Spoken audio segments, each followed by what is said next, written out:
Chapter 276, Play. Okay, you all got it, Bagman said after seeing all the players on the court draw. You all got the fire dragon you will face. The number on its neck is that you go to fight with the fire dragon. Order, understand? Okay, I am going to leave you for now, because I am going to explain to the audience. Harry, you are the first one. You walk into the venue as soon as you hear the whistle, you know? Well, before the game, Harry, I want to say a few words to you. The others are here to prepare. Harry, come with me outside. Sure enough, Bagman, the gambler, reopened, hoping that this time he would not lose his capital. After a while, a whistle rang in the distance. Then Furong walked out, passing Harry at the door. Why did Bagman want to help me? Harry asked curiously, leaning down beside Ryan and lowering his voice. First, you are famous. Everyone is watching you. Second, as far as I know, Bagman lost a lot of money in the last Quidditch World Cup, and this time the odds are very high. Lane also whispered Harry's question. After speaking, the two sat there again and listened to the sound from outside. Oh, I'm not sure if it's wise to do this. They heard Bagman shouting gleefully, oh.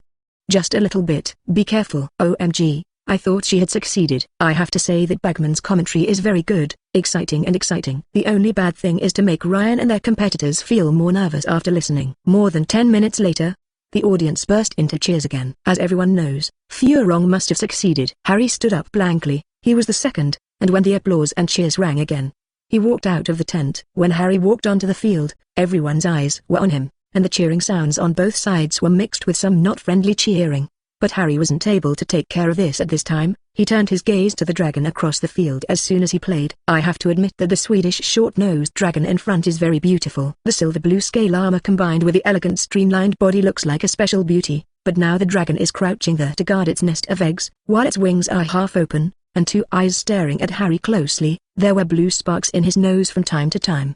Harry looked at it and felt a little lucky, because the short-nosed dragon had the highest agility of these dragons. Fortunately, he got help from Ginny and Sirius, which gave him the confidence to win this game now. After summoning his broom, Harry began to fly around the dragon. When the dragon finally left its nest and was going to chase Harry, Harry struck the dragon's eyes with an eye curse. Taking advantage of the dragon's painful hissing, Harry swooped down and hugged the golden egg directly, then quickly pulled up. At this time, the audience cheered like tsunami. Bagman looked excitedly at the perfect performance of Harry on the field.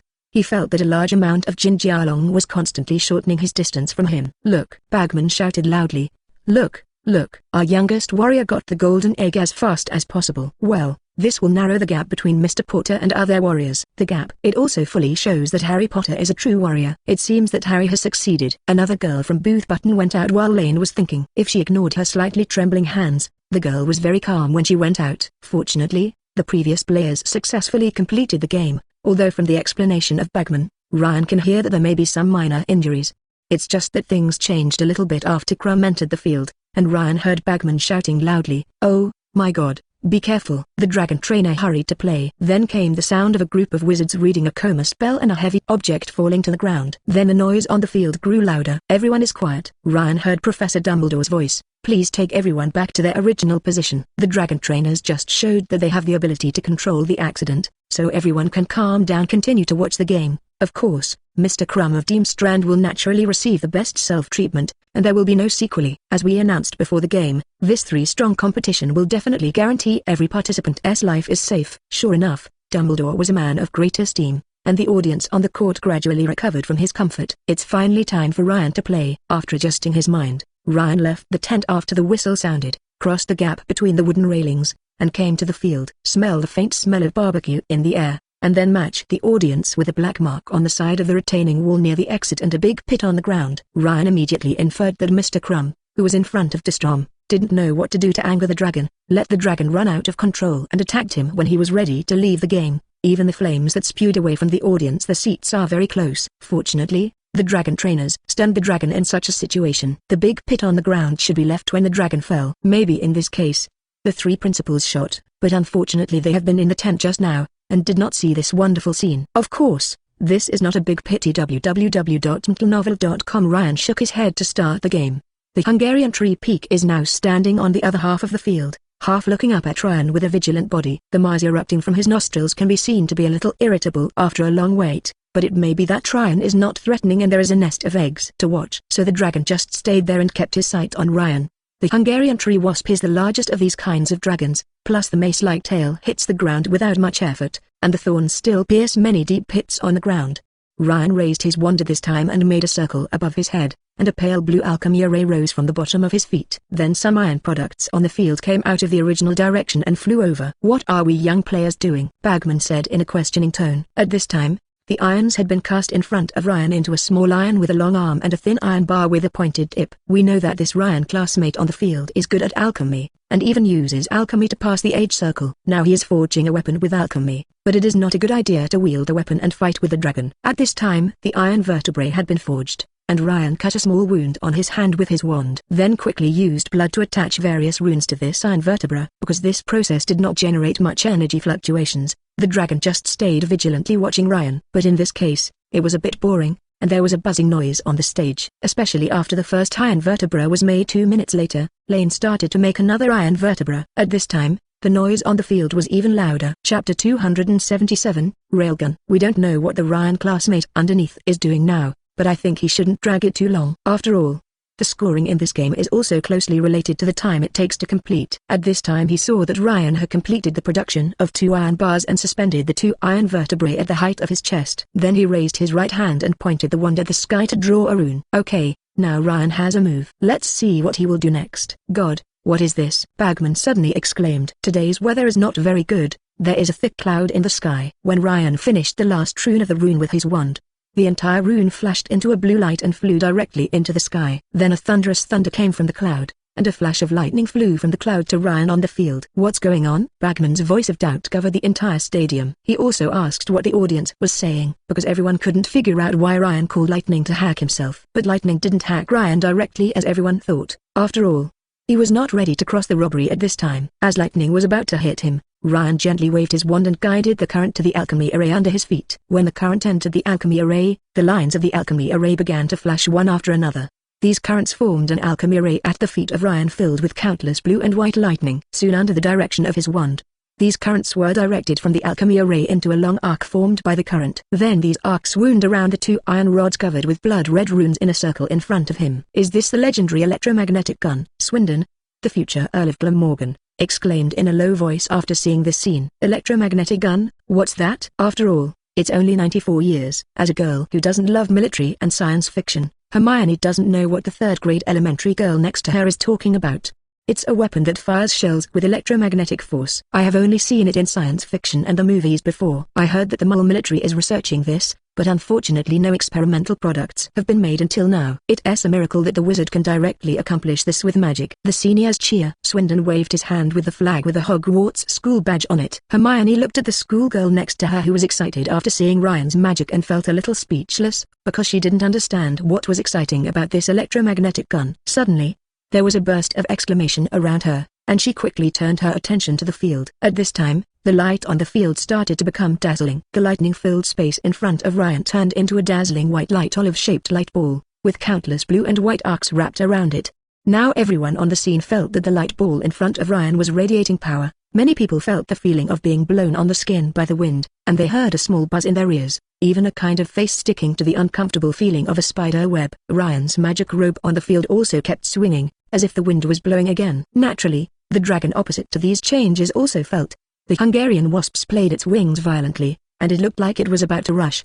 But it was a little late to react at this time. Because Ryan finally finished the preparation work at this time, he saw the dragon preparing to move and waved his wand to suddenly turn the rock under the dragon's hind paws into 2 small sloughs, which made the dragon trying to take off with the hind paws.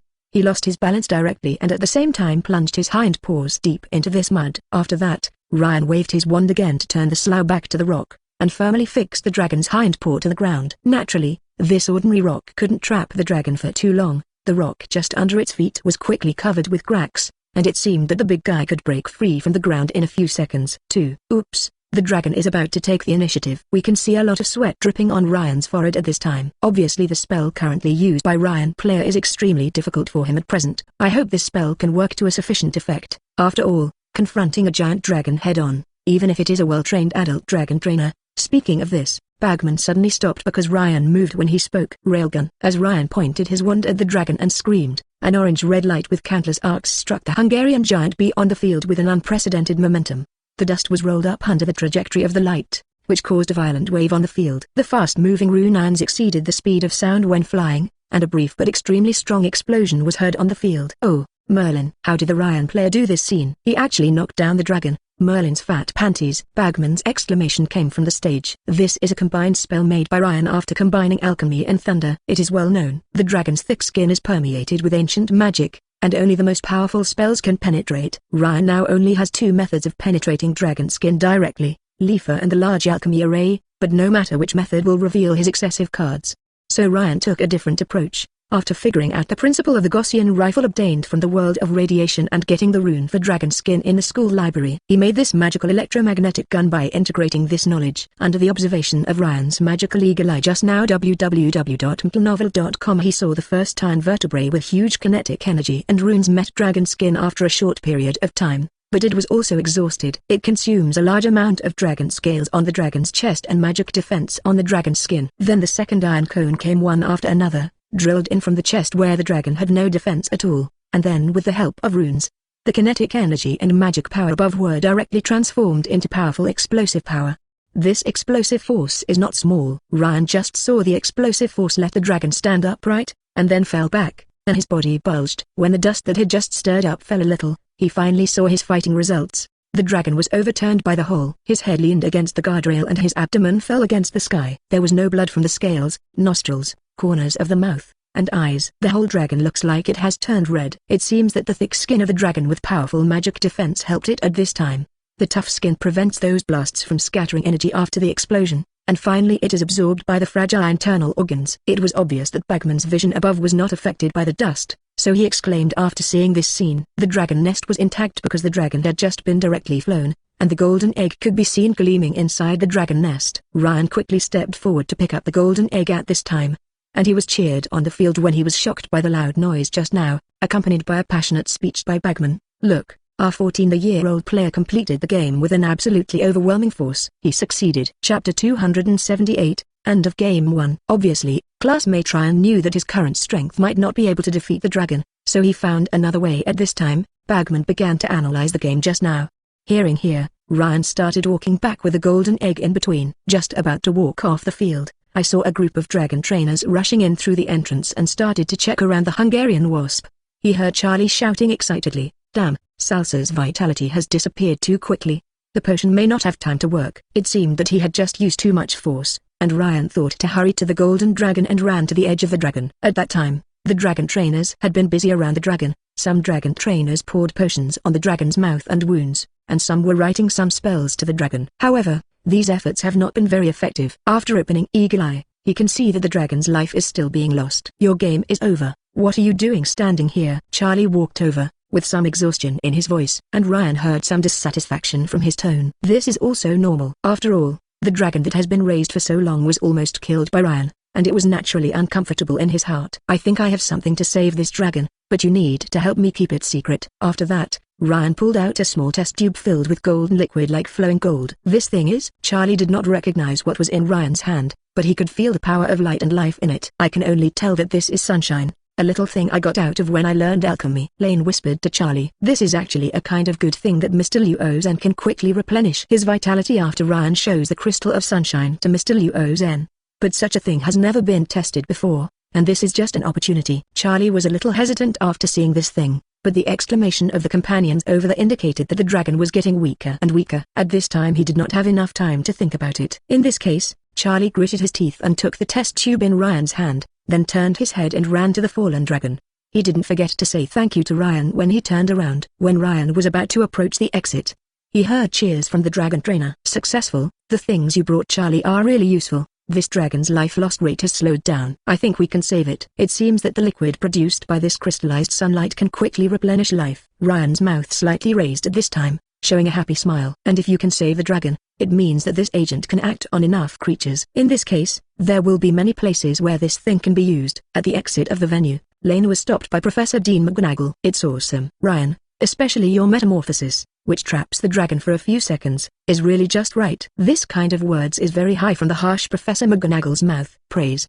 "But seriously, you are a bit too ruthless this time. In fact, you should have another way to pass this game," Professor McGonagall said as he pulled Ryan into the tent. "I'm so sorry, Professor." Ryan smiled apologetically. "I checked the materials in the library before and learned that the warriors in the history all asked to kill a monster, So my preparation direction is also prepared in this direction. When I know that I want to take something from the dragon, I will change the plan. It's too late. But it's not bad now. The dragon came to the rescue and I got the golden egg. Well, after all, it is most important that you can complete the game safely. Speaking of this, Professor McGonagall pointed to the door of a tent. I suggest that you still go to the first aid tent and let Mrs. Pomfrey check you. Your face was a little white when you just released the magic, and I'm worried that you might use magic too much. This year's game was as safe as it was advertised. Both the dragon trainers who are always prepared on the field and the comprehensive inspection of the contestants after the game show this. In the first aid tent, Ryan saw Mrs. Pomfrey, and she became busy immediately after discovering that Ryan entered the door. While checking Ryan with his wand, he complained, "Last year was a Dementor. This year was a fire dragon. What would they bring into this school next? You are better off here, at best a bit overworked." Crumb classmates, the injury was similar to that of the Hungarian wasp, and his body was scorched. Scorched? Ryan asked curiously after hearing the word.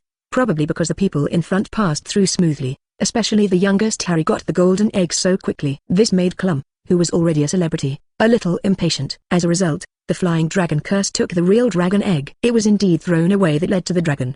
He took the opportunity to use the eye curse to make the dragon into chaos far away from the nest. Then he rushed to the dragon nest to get the golden egg. But unfortunately the dragon egg was broken. The dragon's magic resistance is stronger than expected. When he got the golden egg and was about to leave, the dragon recovered and breathed in a dragon breath directly on his body. Ryan took a breath, which sounded very painful. When she discovered that Ryan was willing to listen to what he said, Madame Pomfrey was very talkative. After watching Ryan listen to it, he continued, "Fortunately, the dragon trainer rescued him in time, but the dragon in anger was higher in magic resistance, and the dragon trainer rushed to save the person without paying attention to this. The result was that the dragon trainer put when Crumb went off the field. The dragon woke up and went crazy as he was unable to find the culprit. He was ready to attack the people in the stands. Fortunately, he was stopped by the Principal Dumbledore. Otherwise, it is estimated that Street Mungo will be full of people today." After drinking a tranquilizer, Madame Pomfrey signaled that Ryan could leave. Ryan hurried out at this time to see how many points he had scored. When he went out, he happened to see an old wizard with a cross badge made of a wand and bone embroidered on the chest of a robe. He entered the first aid tent. www.mcnovel.com. The therapist of St. Mungo. Lane looked at the badge to know who the wizard was. It seems that Crumb was burned a little bit, and Madame Pomfrey may not be able to handle it without enough experience. But think about it, under normal circumstances, how can there be so many people in the school who are severely burned by dragonfire? After he walked out of the tent, he found a group of people waiting for him. In addition to many Gryffindor students, there are also book club members from other colleges. After seeing Ryan coming out, these people immediately pulled him to see the score.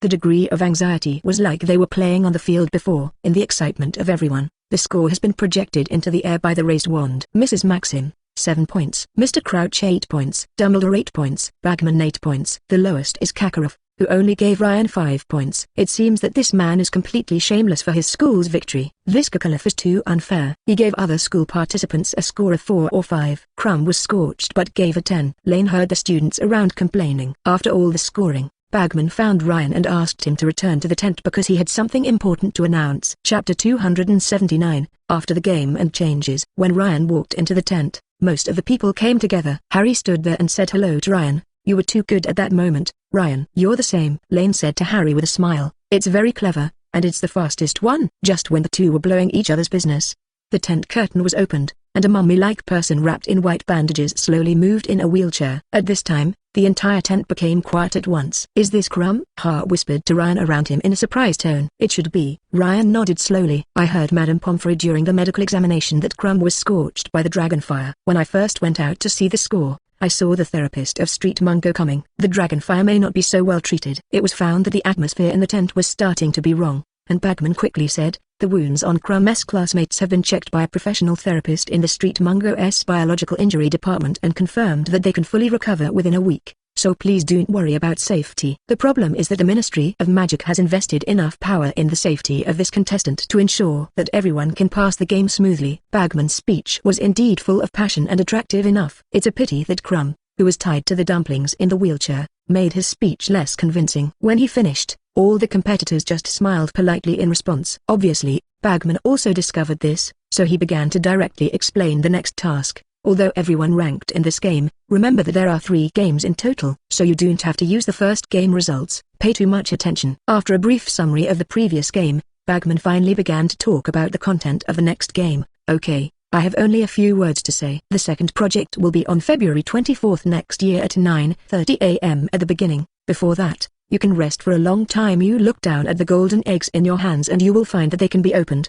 See the seam there? Open it now. What? Open the golden egg? This is the content of the game has changed. Ryan was suddenly agitated, and it seemed that the butterfly effect he had brought had effect in all aspects. By this time, everyone had begun to open the golden egg. Even if Crumb extended his tightly wrapped palm to break the seam, Ryan quickly gathered his thoughts and began to break his gold egg. Breaking the golden egg is not troublesome. After the golden egg is opened, a transparent, slightly shining white crystal column is exposed inside. Okay, you hold this crystal column now, Bagman shouted. Everyone walked by their words, and soon the light of the crystal column converged, and then the color changed to a light golden color. Very good. These crystal columns are kept by you and will be used in the game. Please don't lose it. Now, give me the golden egg. The 6 golden eggs that had become empty were handed out in sequence, and Bagman took them carefully and put them in a grooved wooden box behind him. Ryan was curious about the next game. What content? Because of the change of the plot. He can't guess this at all. After all, there are too many contents in the history of the top 3 competitions in the history, and it can't be screened out. After all the golden eggs were put in a box, Bagman locked the box in front of everyone, and then let the 2 staff members take the box away. Afterwards, he signaled to Ryan that the contestants could leave. When sending them to the entrance of the tent, the bagman mysteriously told them that the content would be revealed when the game was over. I still need you to say that at that time. The participants dispersed after leaving the tent, and Lane slandered Bagman's last words with Harry and a large group of students to the castle. Ryan, please wait. A cry came suddenly behind them. When they were halfway up, Ryan turned and saw that Charlie was chasing him. You go back first. I think Charlie may have something to find me. After sending the classmates, Ryan stood in place, and soon Charlie ran in front of him. Thank you very much, Charlie said breathlessly. Sasha is now rescued, and we just found out that she is more obedient than before. Now when we check the body, as soon as we say she will cooperate directly. To know that she was a big trouble in Romania. This one on my arm, she burned the scar. Nothing, after all, this thing was caused by me after all. So I have to make some remedies. Ryan felt that the dragon suddenly became well behaved because the dragon was a very aggressive creature, and they would only surrender to those who defeated them head on. And Ryan just conquered it just now, which taught him to respect the wizard. Like the dragon in the basement of Guling Pavilion, conditioned reflex will naturally cause fear after being conquered. It's just that the dragon in the Guling Pavilion is a surrender to the Ding Dang film, and this dragon is surrendered to the person holding the wand. Yes, this is for you. After expressing gratitude, Charlie took out a large crystal bottle filled with a full pint of red liquid. Lion can feel the energy contained in these liquids. Here, this is too expensive. I can't accept it. Ryan declined. He recognized it as dragon blood, and it was estimated that there were about 300 gallons full of this jar in front of him. After all, this is the blood of a real dragon, and its value is much higher than that of the dragon biological products in Diagon Alley. Yes, the dragon leather gloves and dragon liver sold in Diagon Alley are not fire dragons, otherwise dragon liver will never be cheaper to 17 ounces browns. Real dragon products are very expensive. For example, Ryan bought a tube of real dragon blood a few years ago, but he needed 10 gallons in less than 20 milliliters. What makes him even more depressed is that after training the dragon grass, it can indeed spray dragon flame, but there is no drop of dragon blood. This made Ryan's plan to grow dragon blood on the farm completely bankrupt. www.mplnovel.com. Seeing Ryan's resignation, Charlie immediately understood that Ryan was wrong, so he quickly added, "This is not my personal gift to you, it is us the head of the dragon farm. Let me give you. We know that a small bottle of alchemy that can save a giant dragon is very expensive, but we don't have much cash, we can only use this payment. By the way, our head just asked I will ask you if the medicine is available, and if so, we are willing to pay for something good." Fortune, Ryan thought to himself, because the only raw material needed for this potion is the crystallization of sunlight, and Ryan has a lot of land in both worlds rich in this thing. But he also knows that this kind of business needs to be long-term, and the asking price is too high to be suitable. After thinking about it for a while, Ryan took out 2 test tubes that were exactly the same as before and handed them to Charlie, and then said, "This material is expensive and troublesome to make, and I can make 1 or 2 in a month. So I want 200 gallons. Support. But if you are a friend, I will earn a lot of hard money. You can take 150 gallons. The 2 samples you sent to you can come to me if they feel good." Yes, this potion can also be used. In theory, one person can replenish all vitality by drinking 1/3 of the bottle. The only problem is that it can only supplement vitality and cannot be treated. This thank you very much. Charlie took some test tubes with embarrassment and said, "Many times when the dragon was injured, the potion didn't have enough time to work. With this, I can get enough time for treatment." After a short greeting, The two said goodbye. Charlie hurriedly ran to the dragon trainer tent, while Lane happily walked back to the castle. Chapter 280, Celebrate. Just after dinner that night, Ryan was going to go around the castle, but when she left the hall, she saw Hermione standing in the hall. "What are you doing here?" Ryan asked curiously. "At this time, everyone should celebrate in the common room. Why don't you go relax together?" "Because everyone is celebrating, I feel a bit noisy and come out. I just met Harry when they came downstairs. They knew you were behind, so I came down and waited for you." "Thank you," Ryan suggested with a smile. "I also don't like places that are too noisy. Let's go back after Harry celebrates for a while and it's a little quieter in the common room." After that, the two climbed to the astronomical tower. Because everyone was celebrating at this time, there was no one else on the astronomical tower. Standing on the astronomical tower, you can see the last red sunset in the west and the full moon that has risen in the east. Today's game is indeed a bit thrilling, but your performance on the field is very good. Hermione walked to the astronomical tower and said against the castle's retaining wall. "Oh, what is the content of your next game?" "Don't know." Ryan shook his head and pulled the crystal column out of his pocket. "This thing is a very simple alchemy product. I checked it and found that its function is to shine when it is close to something. So I guess the next game might be for us to look for something." According to the previous game records, in most cases, the players will tell the participants the content of the next game through puzzles at the end of the first game. But now it seems that this time is a bit different. I think this time it seems that the difficulty of the game has been increased. "Isn't it said that this game will guarantee safety? But look at Crumb, who is seriously burned. How can the game organizer increase the difficulty of the game when it is clearly not safe enough?" He minutes said in a somewhat excited tone. "I think it may be because there are 6 people participating this time. Only by increasing the difficulty can we choose the true warriors." Ryan also said by leaning on the outer wall of the castle. When the two were chatting, it was getting dark. Moonlight sprinkled on the astronomical tower, covering everything on the natural tower with a soft moonlight of silvery white frost and snow.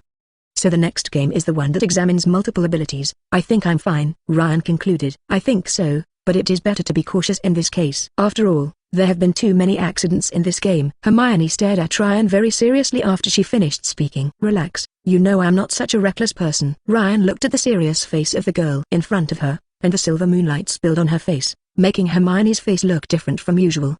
After staring at it for a few seconds, Hermione felt a little strange asking, "You see what I do? Is there something wrong with my face?" "No, just I think you look good." Hermione's face suddenly turned red, like a lovely red apple. Lane looked at her face and smiled. "Okay, don't laugh." Before she finished, she smiled with her head down. After the laughter stopped, Hermione took Ryan's hand and walked towards the stairs. "I think our astronomical tower may be a little longer. Now we should go to the celebration party in the common room."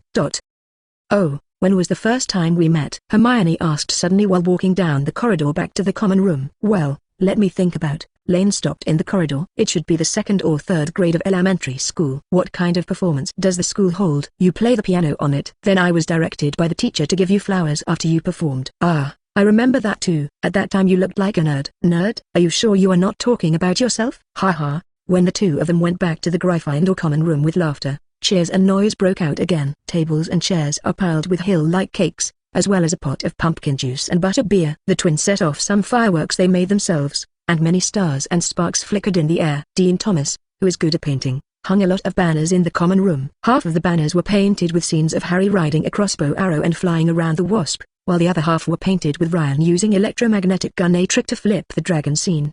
"Why did you two go? Why did you come back so late?" Harry was eating a chocolate cake while Ryan took Hermione down on the sofa. It can be seen from his action of eating cake that he hasn't had a good meal for a while. "We just discussed a little bit about the content of the next game," Lane replied. "What? The content of the game?" Harry immediately put down the cake in his hand. Maybe the action was a little anxious just now, so that Harry was obviously choked. He didn't swallow the cake in his throat until he took a few sips of a glass of butter beer passed by Hermione. "What did you find?" Ryan told Harry that this crystal is used to track something, and finally concluded, "It is estimated that this game is for us to find something somewhere, and compared to previous years, this year because of the large number of people it makes the game more difficult. So it's best to make some preparations in advance, especially about wilderness survival and fighting direction." "Thank you so much," Harry said. "If you remind me of this game, I may not even know to ask Sirius. In this case, I will definitely be ugly in the game." www.mplnovel.com. "You were just worried." "Well, you'll think of it when you calm down." Speaking here, Ryan saw Ginny walking over with a small plate filled with snacks. "Okay, don't disturb you anymore. I'll go and see the twins over there." "What are you doing?" "Ryan, Hermione, would you like a sandwich biscuit?" Fred handed it over with a silver plate. Hermione grabbed Ryan just before reaching out, and then smiled and said to Fred, "Hey, This medicine is still for me. I can smell it from afar. There is nothing wrong with it. George, standing next to him, sniffed and said that at that time Neville suddenly snapped into a golden retriever. Hermione, borrow your Ryan. After the twins pulled Ryan to the table, then said loudly, don't worry, this is just the new effect of our animal biscuits. 5 secco together, very cheap. And this prescription has been verified by Ryan and can definitely guarantee safety. At this time, Neville also changed back to his original state, and then he laughed with his classmates. Soon, the dozens of biscuits the twins used for water testing were sold out. May our business be prosperous. After selling the cookies, Ryan and the twins touched the butterbeer bottle to celebrate. When Ryan was lying on the bed, it was almost 1 o'clock in the morning. While thinking about how to use these dragon blood and future dragon products, he summarized the gains and losses of today's game. Soon the sleepiness hit his head. He closed his eyes and yawned and fell asleep. Chapter 281, Get Together. Dragon blood is indeed a good thing. After getting the dragon blood, Ryan made a special trip to take away the world with extraordinary power that he mastered, and exchanged dragon blood for a lot of benefits. For example, I got a lot of high-quality alchemy raw materials from teacher Liu Zhen, got several good instruments from Jushu, and finally exchanged the destruction mushrooms and frozen mushrooms he just got from Dave. In short, this bottle of dragon blood is a reward for him, and it also provides a sufficient basis for his next alchemy research. Just when he was addicted to various new knowledge learning, the weekend book club gathering began. Today's book club has 2 new faces because of previous recruits, Ravenclaw's freshman Mine and Celia. Why are our newcomers so few? Ryan asked Hermione, standing beside him curiously. No way. What we need is people who love learning, love knowledge, and have tolerance and a certain tendency to collectivism. There are not many such people. After all, when we choose members, we always prefer not to hire people or absolutely not those who make up the number. Otherwise, if you let go of recruiting, your admirer will be able to fill this classroom this year. You are right. You should rather lack it. Ryan nodded and applauded. Soon everyone started the daily question-solving activities of the book club. As the new students Mine and Celia quickly adapted to the atmosphere here with the help of everyone, Lane found that their current performance is no different from the old members. Is just different from usual. Not long ago, because Ryan wanted to play, everyone could bear his curiosity and did not ask Ryan too much during free question time. And now the first game is over, and the second game is still 2 months away. In this case, everyone started to ask Ryan for something they had always wanted to ask before. In order to prevent everyone from arguing, Ryan asks everyone who wants to ask questions to write down their most wanted questions on a note, and then he will give a unified answer. Soon, a note was delivered to his hand. Lane looked at it and walked behind the podium in front of their activity classroom to start answering them one by one. I see most people are asking me how I passed that age line, and what means I used to defeat the dragon in the game. In fact, I can answer these 2 questions together. That is alchemy. Are using alchemy to achieve these goals. But I have never seen alchemy in Hogwarts timetable. Justin asked aloud. So what should we do if we want to learn? First, Hogwarts has alchemy. Ryan explained, but this course is only offered in the 6th grade, and it requires the ancient magic texts in the 5th grade. Exam, divination, transformation, and after obtaining O in all 4 courses of potions, you will apply to the school before the school will open the alchemy course. Gosh, how is this possible? I think only the boss and the elder sister can do it here. There was a sparse argument from the bottom. Ryan quickly pressed his hands down to signal everyone's quietness, and then said, Second, I would like everyone to share the secrets of alchemy, but those who are interested in learning this subject must be recognized by me at the level of 4 courses including ancient magic. Why do you want to do this? Can't you learn directly? Fred asked. I'm sorry, I can't, Ryan said firmly. Because once the alchemy foundation is not strong, the harm will be very great, and it may threaten everyone's life. In this way, I will show you that you should know. After finishing, Ryan took out 2 similar pieces of wood from a pile of worn furniture in the corner of the classroom, then took out a bottle of pre-provisioned magic potion from his arms and began to write and paint on it. Everyone in the classroom was also attracted to this. 10 minutes later, the 2 woods were covered with runes. Ryan pulled out 2 identical table tennis-sized crystal from his arms and set them on top of the 2 more woods. Then he put the 2 sticks on the podium and said, Now, you come and check that these 2 sticks have what's different. The following members of the reading club began to go on stage to check the 2 wooden sticks, but they could not see anything. After the inspection, George said, Don't tease us. I just saw that you used the same technique to make these 2 wooden sticks. The raw materials are the same technique. Even if I hold it in my hand, I can feel them both. The magic that comes out is similar. So I think they should be the same. Really? Ryan asked the audience. Do you think so too? As a result, most people nodded. Ryan saw the corner of his mouth slightly rising, and then said, So Neville, please come and help me. Navi walked up a little shyly, and Ryan asked him to pick up the 2 wooden sticks on the stage. Then he said, throw the 2 wooden sticks on the ground. Neville opened his mouth in surprise, but he quickly acted according to words. When 2 wooden sticks landed at the same time, one of them made a sound of metal collision on the ground, and bounced twice, and the other one fell to the ground like glass and broke into small pieces. What's going on? Fred's shouts echoed everyone's heart. After all, everyone just saw that Ryan did exactly the same thing on these 2 sticks. That's what I said about alchemy needs in our foundation. The 2 wooden sticks look similar, but there are actually differences. And in the process of drawing, there are small differences in many runes on the 2 wooden sticks, but if you are not familiar with ancient runes and arithmetic divination, you will not see the difference here. After talking, Ryan picked up the fragment on the broken wooden stick and explained it on the same place on the other intact wooden stick. You see, the angle of this rune is greater than the one on the other. www.novel.com.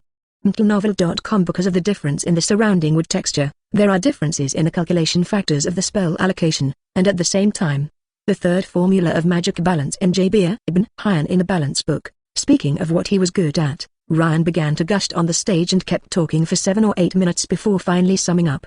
In this case, even if it doesn't feel much different, it can still produce completely different effects. Well, my commentary is here. Do you understand? Ryan glanced at the platform this time next. It was found that the people underneath were either as straight as Hermione, with straight A's and a confused face, or, just like Neville.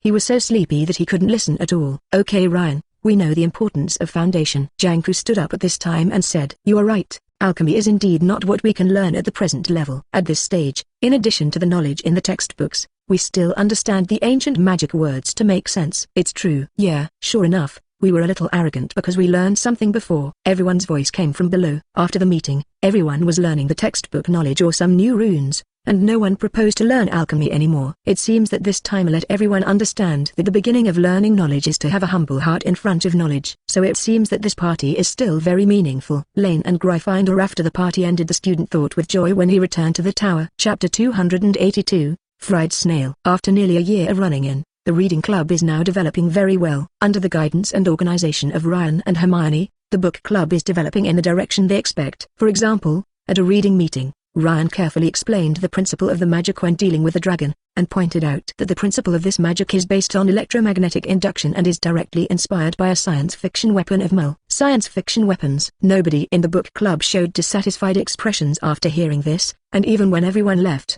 several pureblood wizards were still curiously asking various Mull technology questions related to electromagnetics. Hermione served as the main instructor in the book club, and she was very attentive to this position. On the one hand, she can use this to promote her claims. On the other hand, she can also find herself inadequate by teaching others to improve her level. Not to mention that this position can also provide her with some prestige. At this time, Hermione was sitting in the library writing ancient magic writing class homework, and the feather pen left beautiful letters on the parchment. Ryan was sitting opposite her at this time and calculating to determine the position and effect of a rune in magic. December brought Hogwarts with wind and rain and snow, which made the ancient castle full of chills. Fortunately, whether this year's Bushbidden's carriage parked in the empty field or the Distrom sailboat floating on the Black Lake looks much colder than the castle. With the comparison of the other 2 schools, many Hogwarts students felt that this chill in the castle was nothing but the gusty wind and sleet outside the window. In this case, students who need to go outdoors to protect the magical animal class are very fond of the hot fire and thick walls in the castle. After all, even the coldest corridors in the castle are more comfortable than blowing them outside. But skipping classes is definitely not going to work. Ryan can only come to the playground below. Recently, Hagrid did not devote all of his energy to teaching. During class, he needed to leave from time to time to pour their favorite pure malt whiskey into the manger in front of the Pegasus at Booth Button.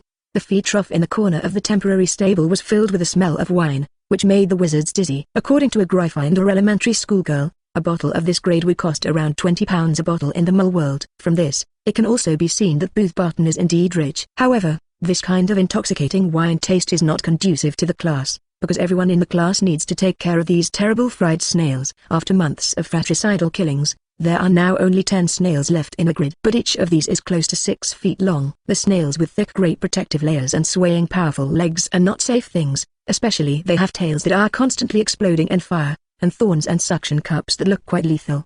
I'm not sure if they hibernate, Hagrid said to the students who were shaking in the pumpkin patch. We might as well try it out to see if they want to sleep. We put them in these boxes. Hagrid, aren't you kidding me? Ryan Xin said that this fried snail is more spirited than any student in the playground now. He doesn't think that these things are necessary for hibernation, especially when Hagrid took out the big box with thick blankets and pillows. Ryan felt more absurd. A box that can hold a 6-foot-long tail snail can also hold anyone on the field other than Hagrid. Ryan feels that he is now in the cold wind. He needs to drill into this box more than the lively snails. Go warm. Sure enough, those fried snails don't need to hibernate, especially they don't like being stuffed into pillow-covered boxes and cover them. Soon, these snails were turbulent, trying to break up the box and climb out. I fainted. Ryan pulled out his wand directly to give the snail in the box a coma spell, which finally made it quiet. Then, with the help of Gryffindor classmates, Ryan and Hermione knocked out the other 4 snails under the control of Gryffindor students in this class.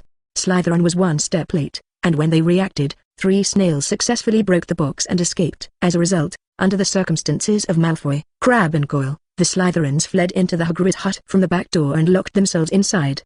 The pure blood of these Slytherins is too. Ryan was speechless to these Slytherins who were on the road. What about the perfect magic tutor of the pure blood family? It is really noble to throw away such mess that I have made by myself and let others clean up. Lane waved his wand while vomiting some of his previous life. As he cast his spell, a pillar suddenly appeared on the ground to overturn a snail, revealing a poorly defended abdomen. After that, everyone stunned the snail with a mess of curses. This is why our family feels that the term pureblood traitor is more honorable, Ron said as he released an obstacle spell to the snail to stop its progress. That group of Slytherins are the ones who defile the word pureblood. Don't hurt it, Hagrid said sadly when he saw Gryffindors hitting the last snail with various raindrops. Students are much more important than these monsters. When will Hagrid realize this? Harry said angrily as he watched Hager run into the beating half-dead snail. If it weren't for everyone's attack just now, he was almost burnt by the spark from the blowout. Because the snails are now unconscious, after moving these snails back to the cellar. The remaining half of the lesson will be explained by Hagrid to the textbook for the first game in the top 3 competitions. The knowledge of those dragons has to say that Hagrid's knowledge reserve in magical creatures really worthy of the status of professor, especially those little cute who are interested in him. Hagrid knew much better than most wizards. In the remaining half of the lesson, even if there is no real thing as a reference www.mplnovel.com, Hager's story still attracted everyone. Even the students of Slytherin have a strong interest in the content of this class. When class was about to end, Rita Skeeter, wearing a thick magenta robe and a crocodile leather handbag hanging on her arm, didn't know where to get it from. Who are you? Hagrid asked directly when he saw him. My name is Rita Skeeter, a reporter from the Daily Prophet. Rita replied, looking at Hagrid with a smile on her face, and the gold teeth in her mouth sparkled. It seems that Dumbledore said that you are not allowed to enter the school anymore. Hagrid frowned slightly. Rita pretended not to hear this sentence, and directly said in a curious tone, you just described the dragon as very professional. How did you master so much knowledge? This kind of problem can be very irritating to Hagrid's itching, and he immediately forgot Professor Dumbledore's ban on Rita. Skit began to gush. Even when leaving after class, Ryan heard Hagrid and Rita Skeeter made an appointment to meet on 3 Brooms later this week and have a long talk.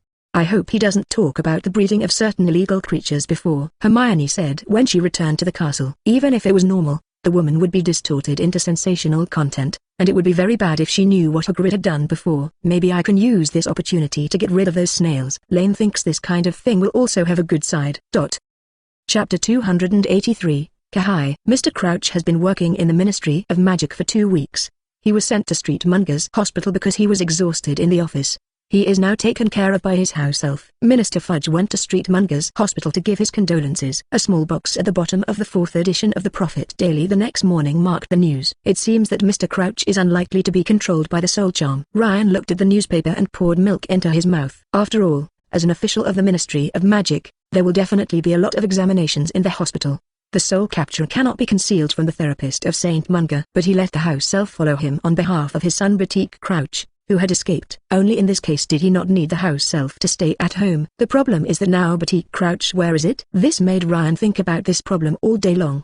He didn't leave these things behind when he went to the Wanji grocery store at night. After all, thinking about other things when taking risks is not conducive to safety. Given that the first game is over and there is still a long time to go before the second game, so Ryan decided to take this opportunity to take a risk in finding a new world. Brother, where are we going this time? After watching Ryan exchange supplies to several worlds, Rose Crystal sat happily on his shoulder and asked. After all, she also wants to see more interesting places. I don't know, but I think the world we are going to must be very interesting. After that, Ryan injected a 32-point offset point into the space gate and opened a portal to the 6th level world. After all, he just sorted out all his knowledge recently, and now he wants to find a similar world to verify his level. Half an hour later, Ryan sat cross-legged on a small dirt slope, surrounded by a vast sea of grass. and the wild grass wind of one person tall was blowing like a sea wave. Rose Crystal asked Ryan in a tone without any ups and downs, "Is this the interesting world my brother said? But I really don't think this grassland means anything." "Sorry, actually I don't know where it is now, let alone find interesting places. I think I need more time to find them." Ryan also looked bitter. "After walking for half an hour, I saw nothing but grass. If I had prepared insect repellent before, I would have been covered by those insects." And until now he hasn't figured out which world this is, because he saw nothing but grass or grass in this half an hour. "Why did I forget this?" Ryan suddenly touched something when he reached into the space bag to find water, and realized it only after taking it out. In his hand is a silver white dove made of metal, which can be used for investigation. "It was just because I was too excited after arriving in the new world, so I forgot this baby." After inputting the magic power, Ryan let the pigeon start a spiral flight with the center of himself now, and soon found that there was a big river like a silver belt in the distance, and there seemed to be traces of human inhabitation on the upper stream. The most important thing is that this mechanical pigeon has been flying for such a long time and has not seen any animals that can threaten people by flying or using magic. Soon, Ryan took the rose crystal on a flying broom and flew up. This broom was ordered by mail after school this semester. In view of his poor level of riding a broom, he bought a cornflower broom. The speed is not very fast, neither acceleration nor maneuverability, but it's cheap enough, and it's enough to hurry, and it's especially suitable for a two-knife rider like Lane. Although Rose Crystal can fly, she enjoys the feeling of holding him behind her brother. The broom carrying two people swept over the sea of grass at a low altitude of more than 10 meters, leaving a Rose Crystal happy laugh. Flying up the river for half an hour, Lane could see the town from afar. It's just that the town is now in a war. A group of people in leather or shirtless are riding horses to attack the city, and the town side can only defend with a thin and low wooden wall. If nothing unexpected happens, the town will fall within an hour. Well, now I have to find a way to find someone to ask about the situation. It must be stupid to join in the war rashly. Thinking that, Ryan began to surround the battlefield looking for people to place orders. After a while, he saw 3 horsemen chasing a child in the sky. Soon the child fell down, and the 3 chasers pulled their heads with their whips and pulled them away. "I'll come, my elder brother." Rose Crystal, who communicated with Lynn's heart, knew what he was going to do, so he took the initiative to take the task. She floated directly from the broom and waved her hand. A bunch of crystal thorns flew past and directly pierced the limbs of the 3 chasers and nailed them to the ground. When Ryan landed on the ground, he found that the chased child appeared to be a girl of only 11 or 12 years old. I didn't know that the child was comatose at this time because of fatigue or the previous beating. After examination, he found that the girl's feet were bloody. It seemed that she had just tried her best to get here. Lean figured out a therapeutic agent and applied it directly to her. After the effect was effective, he pulled out his wand and read quick recovery. Soon the girl's eyelids fluttered, and then opened her eyes. "Can you tell me what happened? Why did you run away?" Although it was a bit cruel for a little girl who had just escaped to death, Ryan could only do so in order to obtain further information. Fortunately, although the girl in front of me was stumbling in English www.mtlnovel.com, but it was understandable anyway. In her sobbing narration, Ryan finally figured out what was going on. These people riding horses are called Dozlak, and their custom is to rob the peoples around them. The girl is Razarin. They are similar to the Dozlak people but live on farming and grazing. They are a peace-loving people. However, they are often robbed by the Doslavs in the north and the slave owners in the west. The girl in front of Ryan is the daughter of the mayor of the small town of Lazarin, so she speaks English, which is called the common language. The Dothraki killed her parents, and when she was about to violently attack her, a man stabbed him with a hidden dagger and ran out. The 3 people who chased her actually tortured her like a cat play mouse. Fortunately, she was lucky, and they were rescued by Ryan at the last minute. Ryan can perceive that all she said is true, so she gave her some food and water and asked, "Yes, what is your name?" "Lapagoda." The girl replied. "Very good, Lapagoda." Lane told the girl, "We are going to save the town in front. Are you waiting here?" "Sir, there are 300 or 400 robbers. You only have 2 of them. But you can't beat them." Listening to Ryan's instructions, Lata stood up anxiously and advised, "Relax, we will come back soon." After finishing, Ryan killed the 3 scum nailed to the ground one by one, and then stepped on the broom and Rose Crystal and flew to the town under siege. Chapter 284, Fighting. In this area called the Wilderness of Raza, countless Razalan people who wanted to live peacefully live here. Unfortunately, greedy robbers never meant to let them go. Both the barbarous Dozlaks in the north and the slave city-states in the west choose this as their hunting ground for a long time, insulting, oppressing and robbing these Lazarin who they scornfully called sheep. This time too, supported by a lot of bows and arrows, the Dozrak cavalry pulled the no-horse stakes under the wall with a lasso, and soon lashed the captives who had been plundered to build a small dirt under the wooden wall of the town. Although still shooting arrows on the wall, even throwing a few stones, but to no avail, The soil under the wall would be piled up as tall as a short wooden wall. Soon these cavalrymen could ride the horse to the head of the city. But the robbers who had been rudely cheering for the victory they were about to win suddenly burst into exclamation because they saw two figures floating in the sky. Some bold people tried to attack people floating in the sky with bows and arrows, but that person just waved a small wooden stick in his hand, and those bows and arrows flew back to kill their owners. Okay, go ahead and leave none of these robbers. After Ryan waved his wand, a stream of electric current flew from the head of his wand and hit the Dozrak below. What frightened these Dozlaks most was that these electric currents would splash around after turning a person into coke, causing everyone around him to be electrocuted to death. At the same time, the rose crystal also sprinkled with dense amethyst thorns. This fabulous attack from the air completely broke the morale of these robbers, especially when they found their counterattacks useless. In a horrified shout, they gave up the prisoners of war, and the spoils and even the weapons on their bodies fled in all directions. But even the horses of the divine horse can't match the speed of flying in the air.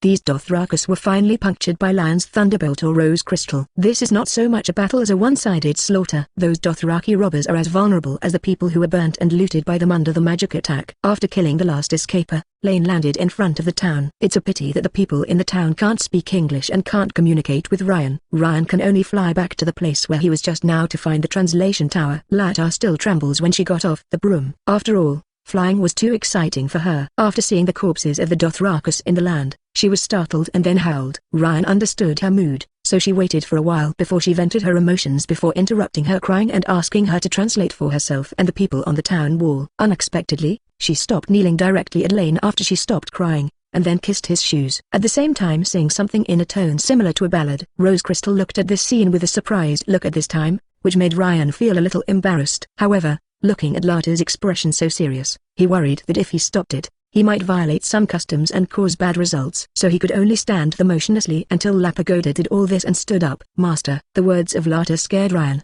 but the Rose Crystal next to him said in a cold tone, Brother, you still accept her. After all, in this era, an orphan girl without parents will meet. You should know some things about it. If you are not used to it, you can let her follow me. Finally, Lata became a servant of Rose Crystal, which also satisfied all three. Then the pagoda shouted something to the people at the gate of the town, and the door opened quickly. A group of people came out of the town and formed two teams on both sides of the road, then knelt down at Ryan. What's the matter? Ryan asked Lata in surprise. Everyone just thanked the people who saved them. After all, no one would like to help us like the master. You, Lata said with a bitter smile. The people in the town arrived at night after finishing the battlefield. During this time, Ryan overcame the dead of the war dead and received gifts from the undead. He learned the Dozlak language spoken by the Lazaran people and the lower Valeria language of a Dozlak society. When the illusory figures of the undead in the air slowly changed from grim to peaceful with the expression on Ryan's soothing face, and finally dispersed to heaven and earth after saying goodbye to their relatives and friends during their lifetime. Everyone looked at Ryan with an admiring look. This also allowed Ryan to speak to the elders in the town. When he spoke to the elders of the town, the elders introduced the three slave state cities of Istapo, Yuankai, and Milan, who often plundered them as slaves. It also introduced the Dozlaks who came from the north to rob and kill. According to his introduction, their Razalans were centered on towns and were constantly invaded by the first two. Finally, when he talked about a wall of ice and snow that is nearly 500 kilometers long and more than 200 meters and more meters across the mainland on the north side of the west continent, Ryan discovered that he is now killing. Ah, no, it is ice and the song of fire in the world. It's just that as Ryan, who has only seen a simple plot summary in his previous life, he now knows nothing but the husbands of the Dozlak people in the north and the husband of Longma. After all, with the speed of ancient news, few people can know what is happening thousands of miles away. The only information about time is that the royal family was changed on the western continent more than a decade ago. According to Ryan's previous experience of entering other worlds, it should be time for the plot to begin. But he really didn't know what the Razalan people were, maybe not in the TV series. In the evening, a big bonfire party was held in the town to celebrate their escape. This banquet lasted until the end of the night, after which Ryan and Rose Crystal were invited to live in the best houses in town. It's a pity that even the best room is small in Ryan's view. www.mplnovel.com is dirty and shabby. So after closing the door, Ryan took out the sleeping bag directly from the space bag and then got in and fell asleep, while Rose Crystal sat quietly leaning on Ryan. After going to sleep, Ryan's first thing was to try to enter the emerald dream of this world. If he was on the west side of Westeros, he would not do so. After all, there is an old over there, and entering the emerald dream directly is no different than breaking into someone's house. After the casting method, Ryan found himself in a grey town, which was like a replica of the town where he is now. There are white dots scattered in the town. There is no emerald dream in this world?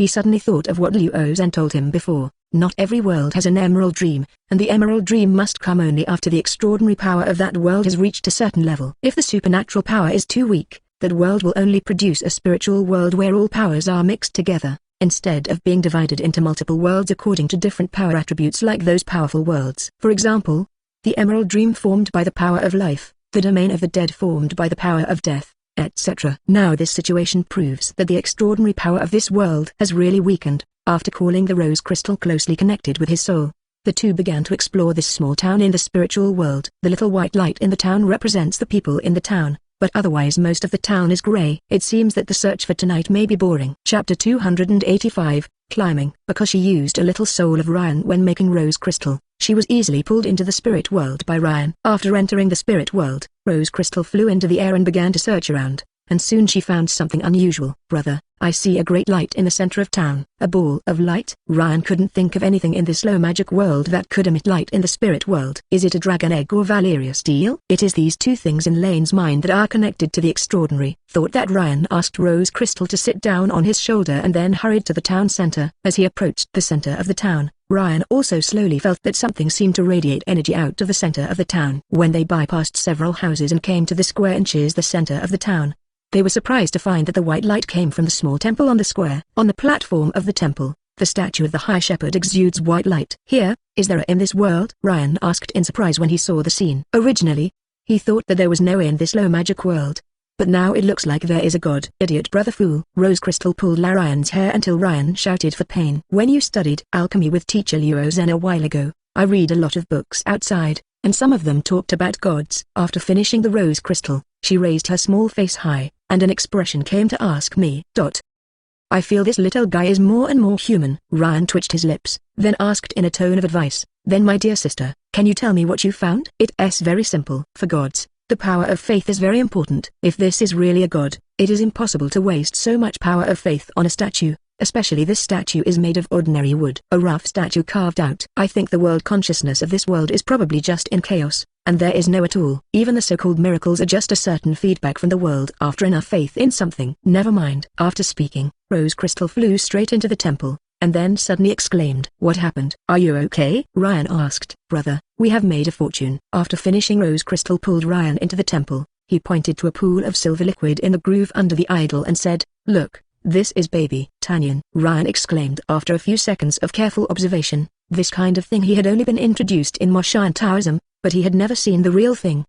The most important currency among practitioners is not the spirit stone in some novels, but the incense that is condensed through the belief in the incense of the gods. After repeatedly purifying and compressing these incenses, what is formed in front of this small beach is called Tanyan. Tanyan is a rare thing that can directly supplement mana without any side effects, and also has a huge effect on refiners and pharmaceuticals. As far as Ryan knows, Jushu's world is slowly recovering recently, so the Moshan Hall has also restored its ability to produce Tanyan. Unfortunately, the output is very low, even Jushu only has 7 or 8 drops. After listening to Ryan's words, Rose Crystal said, Sky Silver, this may be a different name, I see this material in teacher Liu Zhan's book has a pure attributeless divine power. Seeing this, I can be sure that this world has no gods. Well, they don't even have more powerful extraordinary powers. Otherwise, they will never give up this kind of treasure.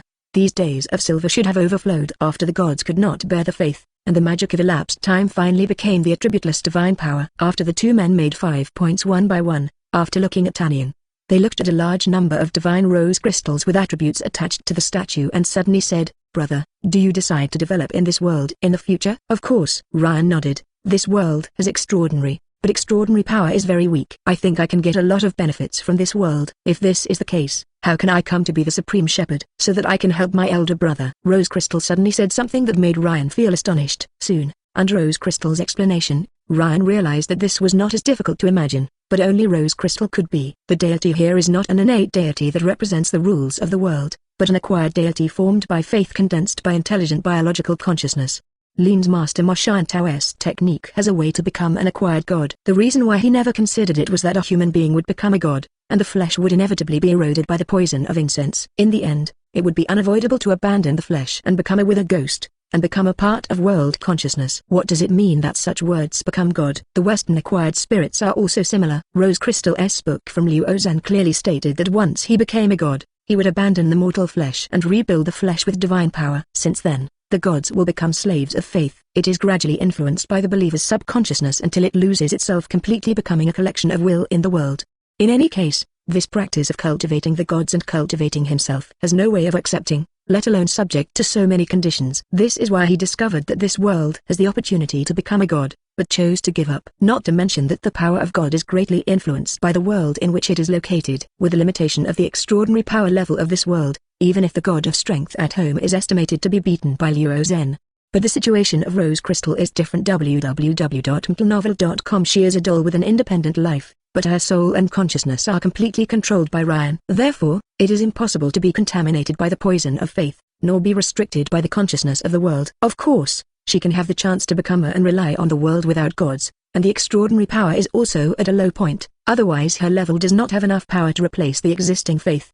Now that it has been decided, Rose Crystal directly begins to communicate with the world consciousness and integrates the concept of the Supreme Shepherd. Lion could feel a hazy consciousness sweeping over himself, and then gave them what they asked for freely. Isn't it a very difficult step to become a godhead? Why is this world consciousness so refreshing? Ryan was intimidated by the freshness of the world consciousness in the Song of Ice and Fire. Brother fool, look at a bunch of world consciousness you got from saving other worlds. In this case, this world consciousness will definitely try its best to cooperate. It seems that it is good to save the world more, Ryan thought. At this time, Rose Crystal began to transform the belief power of the Supreme Shepherd that has been accumulated over the years. As a doll, she does not need divine power to cast the body, nor does she need divine power to maintain the faith. The power of faith gathers together to annihilate each other, leaving only the most pure and flawless trace before it can be transformed into fuel in the heaven and earth to assist the Rose Crystal to light the fire. Of course this method consumes amazingly, and only 1 part can be purified for every 30 parts. But for perfection, this kind of waste is worth it. Besides, there are a lot of beliefs in this world to back it up. Chapter 286, The Beginning of Change. While Ryan and Rose Crystal were busy, the outside world also changed. This lion gradually appeared in the sky above the temple of the Supreme Shepherd in the town where they settled. In the cloudless night sky, a ray of purple light emerged, turning into a pillar of light standing above the temple, like a bridge connecting the world and the earth. At the same time, a gentle wind blew around the grass and sea. It is summer now, and the small town on the edge of the hills of Lhasa is filled with a feeling of heat and humidity. But the wind is cool, and people in the town feel extremely cool. The awakened townspeople ran out of their houses and came to the temple, but they found that the temple was covered with an eggshell-like transparent purple mask to isolate them from the temple.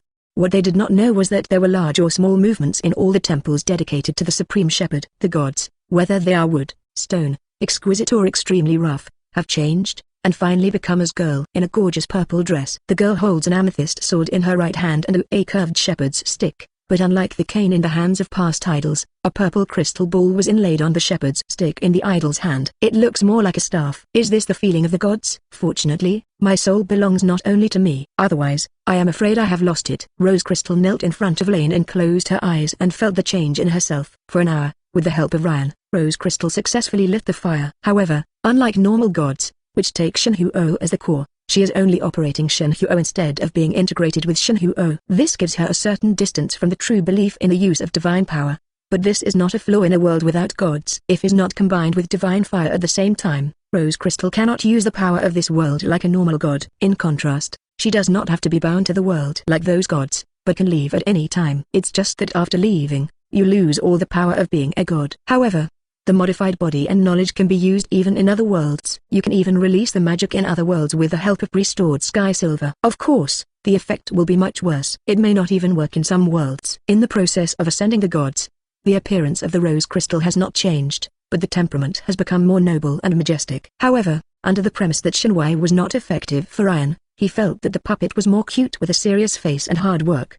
In addition to her temperament, her clothing also changed. The original dress was reorganized by divine power into a simple and charming purple dress. At the same time, crystal swords and canes appeared on her hands. On his head, he wore a crown made of amethyst similar to a flower crown. Brother, I succeeded. I think I can help you now. After finishing, Rose Crystal stood up and performed an elegant dressing ceremony for Ryan. Are you all right? Ryan looked nervous. Please believe in yourself, my elder brother. The doll showed a somewhat awkward smile. After some inspections, the two separated from the spirit world. When Ryan's soul just returned to the flesh, he was surprised to find that there were countless fires shining outside the window. It seems that the movement just made is a little bit big. Ah, It seems that I just summoned the magical skills from them just now. Let us lay the foundation for the development in this world. The voice of Rose Crystal came from behind. For a while, the purple light flashed, and the Rose Crystal became the dress that had just become a god, and then opened the door and floated out. The next thing is logical. Under the banner of the Supreme Shepherd, the Lazarine people in the wilderness of Lazarus united for the first time and had their leader. Because the Caohai, Ryan, the elder brother of Goddess Mouth, naturally became the king of the Razalin people. This is completely different from the situation of being a general or one of several chiefs. The hope of a race is thus held in his hands. Ryan came to this world in June of 297. According to the data he collected, everything on the Westeros continent is normal, except that King Robert owes too much debt. But Ryan did not know when the king hung, so knowing the date was useless to Ryan. In his eyes, the most important thing now is to organize the Lazarine people in the wilderness of Lazar, and then plant a field to accumulate strength and then push away two evil neighbors. Only by having a solid base in this way will it be more convenient to do anything in this world in the future. The world's specialty natural beef and sheep are very popular in the plant wars zombie world and radiation world. The former only has beef and mutton grown. But there is a certain difference in taste from natural beef. The meat of the latter's double-headed cattle is really not beefy. When the beef from the world of ice and fire was first brought to the table, the knights definitely got the beef sold out after tasting. In addition, the large number of animals and plants in this world also provides enough biological samples for the two worlds. No matter which world, they are full of interest in the dragons and other creatures that Lane said. Of course, in such transactions, reinforced concrete fortress cities have also begun to stand one by one in the wilderness of Larsa with the help of steam robots. In addition, a series of large mechanized farms, energy towers, differential machines, etc. also appeared here. With the development and utilization of local mineral deposits, new machines have been continuously produced, and the most valuable resource Ryan obtained was more than 5,000 synthetic people. They voluntarily washed away their previous memories and came to this world to start a new life. Although Ryan warned them that after washing their memories, they turned on to be another person and another soul, but they would rather die than live with false identity and memory. But thanks to this, it was possible for Ryan to introduce so many talents at a stretch. After all, any independent soul wisdom life needs an offset point through the space gate. The offset point of Ryan is not enough for the space gate to allow so many people to pass. With the cooperation of these people and the memory injection machine from the Academy, the cultural level of Lazarine people has rapidly improved. At the same time, it further promoted the development of productivity in the region. In the third month of Ryan's arrival, with the help of a large number of steam robots and extraordinary plants, more than 20 barrier cities were built in the wilderness of Larsa, protected by walls and fortresses. The small Dozlak offensive. According to the indigenous officials, this month was the first month in hundreds of years when the Razalins were basically not taken captive. But Ryan knew that both the slave city-states in the west and the Dozlaks in the north should already know the changes in this land. Although the spread of information in this era is slow, they may not know the specific changes that have taken place in this land. But if you want to come, they will never want to see the development of the Lazarine people who let them get what they want, so war will also be inevitable. In order to avoid fighting on both sides, Ryan and his men decided to defeat the enemy in one direction after discussion. In view of the fact that if you want to fight against the Dozlak, you need to run to the vast grassy sea and play hide-and-seek with a group of nomadic cavalry. Time-consuming and laborious may not completely solve the problem. Everyone prefers to kill those slave city-states first. Each of these slave city-states is not large in size, and the high walls they use to hold on are not enough to be an obstacle under the bombardment of steam cannons and explosive cherries. The most important thing is that the Skazatan River in the Raza wilderness can pass ships within 800 tons, and the lower reaches of this river is Milin. With the help of water transportation, it is very convenient to dispatch troops or logistic. The order to fight soon was issued, and the assembled 8,000 soldiers and a large number of robots successively boarded the steamboat in the river along the pier on the Skazatan River. This steam fleet consists of 65 550-ton inland steamships and 15 600-ton steam gunboats, with the support of 2 industrialized worlds.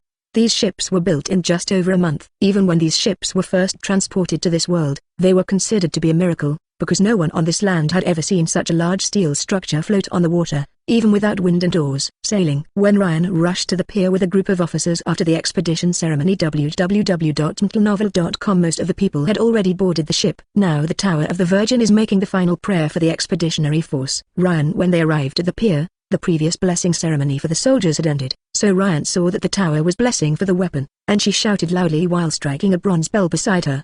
Bell the bell once. Push the lever, start the piston in the pump. Bell the bell twice. Pull the wrench down. The boiler ignites the furnace, and injects life. Bell the bell 3 times. Sing in unison. Praise our Lord Supreme Crystal! As she chanted, the bell on the ship rang and white smoke came out of the chimney. All but Ryan sang a solemn ballad with their right hand touching their chest. Sure enough, this kind of mechanical godlike thing will appear too quickly when technology evolves. Of course, this is also related to his mischievously taking all kinds of messy knowledge into this world. After reading a lot of knowledge he left in the temple.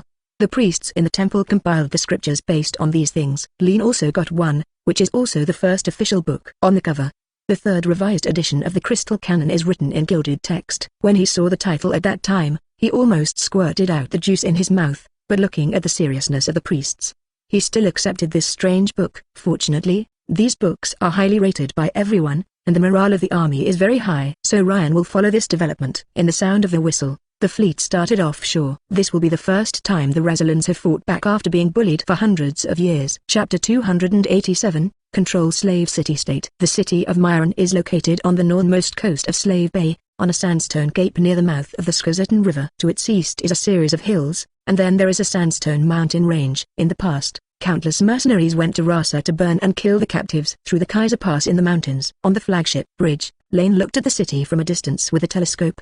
The city is surrounded by a thick wall of colorful bricks, with defensive towers protruding from the wall every other section of the wall. According to the former slaves who fled from here, the bronze eagle body head on the city wall can spray boiling oil on the enemy. The most impressive thing about this city is the tall pyramids. It looks very sturdy, but I don't know how long this city will last here with us. After finishing, Ryan ordered 10 gunboats to leave the port and sink all the ships that wanted to escape. 5 other gunboats covered the transport ship and landed on the edge of the wilderness outside the city. When Ryan landed on them, the city wall was also busy. It can be seen that many soldiers wearing copper scales and spears ran around the fortifications. Because this was a sudden attack, there was no preparation at all in the city. Ryan ordered 3,000 soldiers to bring 600 robots to the suburbs and mountains to sweep the slave estates, and at the same time liberate the enslaved compatriots. And he took 5,000 people to camp outside the city gate. This day is safe and sound. Ryan and they need time to rescue the slaves in the surrounding manor and minerals, and the city is in a mess because of the sudden attack, and it is temporarily unable to come up with a solution. 3 days have passed in this confrontation,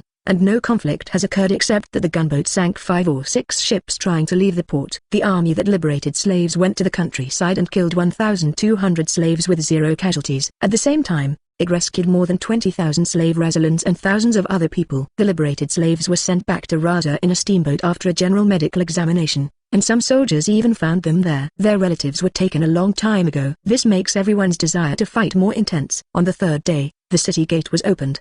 The Lance Corps walked out of the city and lined up more than a dozen teams, and slowly advanced towards Ryan's camp. At the same time, under the army, a group of slave masters in silk sat on the seats of the city wall, laughing and pointing at the army of Lazarin under the city, as if watching an interesting drama. Are they crazy? The staff members beside them showed an incredible expression. Everyone now knows the power of weapons in their hands, and the Lazarin who are instilled in memory and blessed with faith are elite warriors. They did not understand why the army in Mylin would abandon the city wall and ran to death. I can't understand why the rulers in these cities watched them like a movie.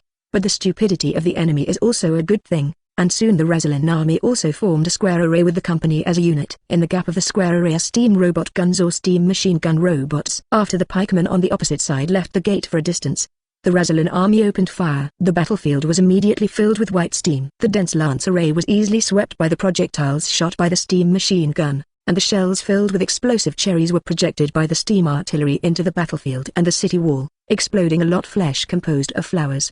Each soldier is equipped with an airgun that can fire 20 rounds. This airgun has an effective range of about 300 meters. The 13mm projectile can penetrate a 5 centimeter thick wooden board 300 meters away. The soldiers gave this magical weapon a poetic name, the wind gun.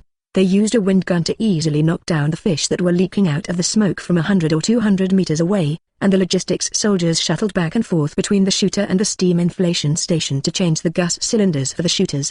Finally, no one rushed out of the smoke anymore, and the soldiers of Lazarin lowered their rifles in confusion. Although they knew how to fight this kind of war during memory injection, they really did not expect to be so easy on the battlefield. Before departure, these soldiers actually set foot on the battlefield with the determination to die. Because of the long-term aggression that has left them with a deep psychological shadow, this battle is just holding the idea of fighting for the gods and the hometown, but I did not expect victory to be so easy.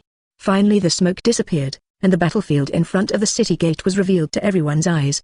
The body of the pikeman wearing bronze armor fell to the ground densely, and even many of them were completely destroyed in a phalanx formation. A large number of scattered limbs are scattered everywhere, and only a few lucky ones wandering in this battlefield full of corpses. The battlefield fell into absolute silence for a moment, until a gust of wind blew down the city gates full of bullet holes, revealing a chaotic street in the city.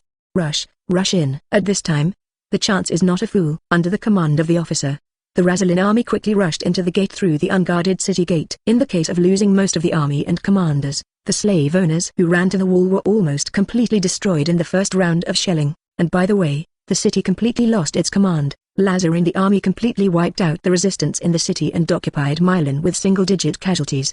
After entering the city to restore order, the first thing Ryan did was to get several slaves to ask why those slave owners sent troops out of the city to fight. The result was a bit weird. Some of the slave owners ran into the city when they broke through the surrounding slave plantations. After the people in the city knew that they were attacking them, according to the Lazarin people arrogantly thought that it was the slave who sent the door. Only then did he order the army to take the initiative to attack and even ran to the city walls to watch the drama. In their eyes, this battle was just a good-looking fight. Their army can easily crush these Lazarins. Unfortunately, in a short period of time, Ryan completely let the Lazarin people enter the era of industrialization, and the result of the war was completely different from the imagination of the slaves of the Milan slaves. They became the side crushed by the wheels of history after the war. Rose Crystal came here to absorb the belief in the Temple of Holy Grace with the fire of God, and implanted his belief roots into the city. In the presence of miracles, most people in the city within a week began to believe in the Rose Crystal that occupied the position of the highest shepherd in the name of the highest crystal. One side effect of this kind of behavior is that Rose Crystal can easily get enough information from the believers, which will make it easier to clear the rebels later. After completely annihilating the rebels, a large number of administrators trained by the crash course took over the city, started the process of modernization of this city. The army went south along the coastline, and other slave city-states were as vulnerable as Milan. In only 2 months, Uankai, Estapo, New Giz City, and a series of small settlements were captured and controlled. Even if they were prepared for battle, they would have no effect. Whether it is a slack mercenary, a tough, unmarked person, or the elite legion of the armored elephants of New Guise, they are vulnerable to the intensive bombardment of the new army. The heavy walls can't stop the attacks of magic and artillery, let alone the slaves, and the defenders who make up most of the city are not the same. The hostile casters who individually possessed extraordinary powers were also easily killed or subdued by Lion and Rose Crystal. Naturally, Ryan also gained a lot of extraordinary knowledge. Finally, after completely fixing the 4 slave-controlled cities of civilization as the core of the west of Slave Bay, Ryan returned to Milan because there were more important things waiting for him than war. Chapter 288, Business. The reason why Ryan returned to Milan in such a hurry is that the investment conference is about to begin. After all, there are no slaves to sell in these 4 city-states, and the existence of the city-states becomes a problem. The Dragon Mother in the TV series just abolished the slave trade but did not find a substitute, which triggered a large-scale rebellion. Ryan is now anxious to recommend new products as a substitute for slave exports. Fortunately, with the support of industry and extraordinary power, new products were quickly produced. When Ryan returned to Milan, he could see the former slave manor, which had become a collective farm, where countless free slaves worked hard, planting all kinds of magical plants from the world of Plants vs. Zombies. In Milan's town hall, officials' reports also showed a thriving scene. The freed slaves found new jobs, and the magical plants brought enough food, vegetables, and textile materials to everyone. Under such circumstances, the city-state presents a thriving scene. However, these officials also told Ryan that most of the warehouses had been filled with newly produced goods, and it is now urgent to sell them. The most popular product now produced in the areas controlled by Lane is the coin. With the help of various metal-absorbing plants, Ryan obtained enough gold and copper in the copper mine near Milan, and found many silver mines in the eastern mountains to extract silver. So Ryan established a mint in Milan, using a steam engine to drive a mechanical press to produce currency. The precious metal content of this industrially produced currency is stable. Each currency has the same size, regular shape and clear lines. It is much better than those currencies that are manually beaten with molds, and it is loved by merchants once it is launched. After the money was made, he established a bank for currency exchange and financial services. Every day, you can see countless people going to banks to exchange their currencies for new machine-made currencies. In order to avoid causing hostility, Ryan also invited the people of the Iron Vault to come to participate in the shares. As long as there is money in the Iron Vault, Ryan does not mind setting up a bank. Taking advantage of this opportunity, local mechanical coinage has also become popular in the world. Of course, this is just the reason why he is not strong enough now. It will be hard to say what to do when the business is strong. However, in addition to everyone loves gold coins, Other product recommendations require some publicity. So after returning to Milan the next morning to wake Rose Crystal to work in the temple, Ryan finished washing and flew to the highest pyramid on a broom to prepare for a lunch trade show and lunch banquet. The reason why Ryan didn't like to live in this pyramid is because he couldn't like this house without elevator, water or electricity. Besides, as a person from modern society, living in a high place does not give him any pleasant feelings. So after occupying the city, these great pyramids were used as exhibition halls and hotels for foreign investment. After arranging the exhibits, the merchants who had been called also climbed up the Great Pyramid breathlessly. Lane expressed his sincere admiration for the merchants who climbed the stairs with their feet to the height of the 50-story office building. But it seems that they are not dissatisfied with this, and even many businessmen are very grateful to Ryan for inviting them to have a meeting in this magnificent building. When they came up, they had already seen the merchandise that Ryan was going to display on the lower floors, and now they came up hoping to obtain the right to sell these merchandise. In order to avoid competition, the products launched by Ryan are all things that other regions simply do not have. For example, soap, matches, bronzes, mirrors, refined salt, various spices, canned seafood, and various fine jewelry produced by the 4 city-states in the east of Slave Bay. At the same time, there are candles, lamp oil, mechanical clocks, lighters, porcelain, various civilian iron products, spirits and sugar produced in the Lawson area that flow along the Skazatan River. The only regret is that due to the high demand for livestock products from the two worlds, the livestock products that were originally produced in the Lhasa region are now simply not enough for export. These dazzling array of goods conquered the merchants who had planned to buy slaves here. Under the temptation of money, they did not mind what was loaded in their ships. Previously they also complained about stopping the slave trade, but now, each of them is praising Ryan's slave liberation. Soon these businessmen began to subscribe to the share of goods under the auspices of Ryan, and naturally many businessmen did not have enough money. At this time, the people of Milan Bank went out to issue loans to them. Although Ryan feels that the 10% monthly interest rate is too dark, this is equivalent to 120% per annum. But all businessmen are very happy to borrow money from Lane. After listening to their discussion, I realized that these businessmen were simply not qualified to borrow money from iron vaults, and the high loan rates of others were more expensive. After negotiating all the business, the luncheon began. Under the premise of introducing several world cooking methods and a large number of spices available, the delicious food on the table even made the merchants almost swallow their tongues. There was a small episode at the banquet. Everyone had appeared at the banquet from the temple before eating a few minutes of Rose Crystal. After grabbing Ryan's hair and complaining that she wouldn't tell her to eat a big meal, she sat next to Ryan. Start to enjoy this lunch together on the table. Soon I saw the plates on the dining table flying towards the Rose Crystal. And after a bit of fun, she grabbed Ryan's napkin and wiped her hands and hummed her song and left happily. www.mtlnovel.com. When the Rose Crystal left for a while, the merchants who were kneeling on the ground and suppressed by the divine power were playing pale. Trembling crawled up, before they just heard that the Razalin people had a new and launched war of revenge and annexed 4 slave city-states, but they never imagined that there really was a god.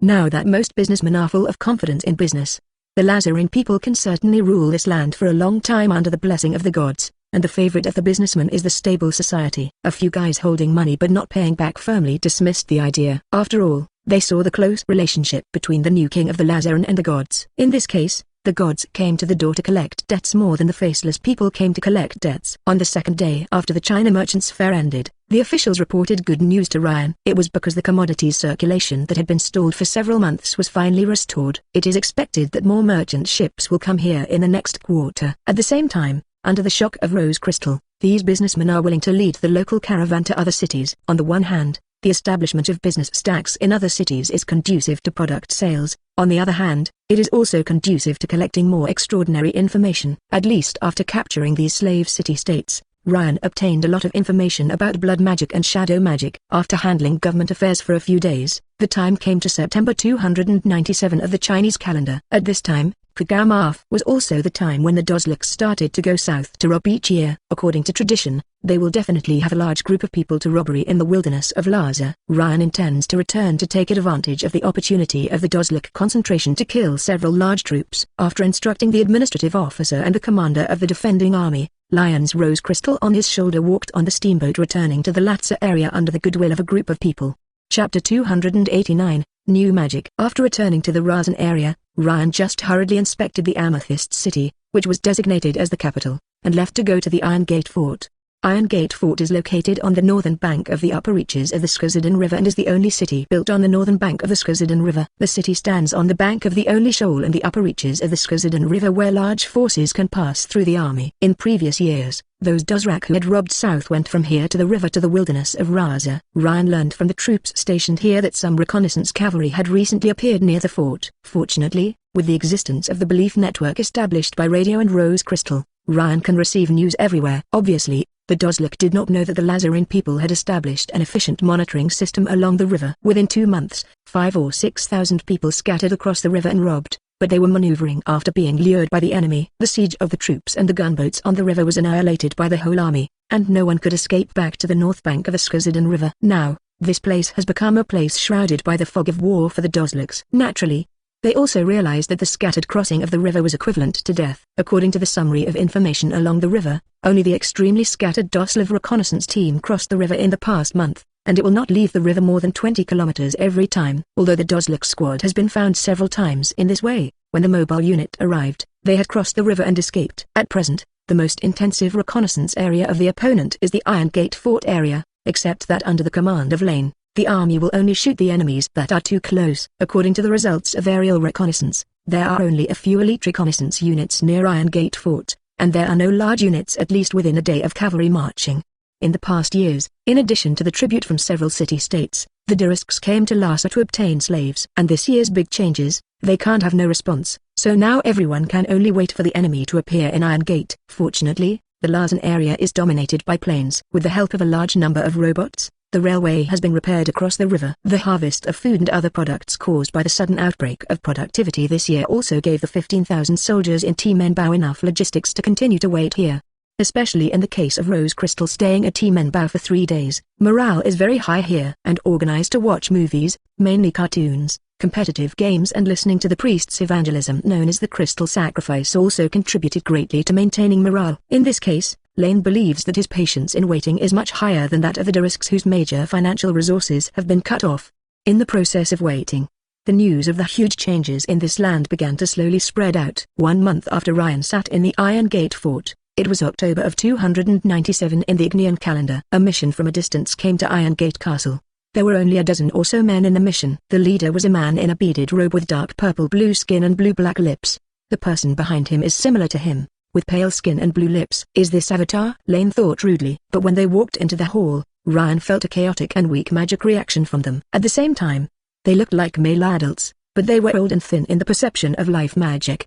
Wizard. I'm very happy to see Ryan who is willing to communicate with his peers in this world, even if these peers seem to be in a bad state. After all, those who used to attack him with a very rough blood or shadow curse, and was easily crushed to death by the angry Rose Crystal, only allowing Ryan to ask some knowledge by torturing the soul.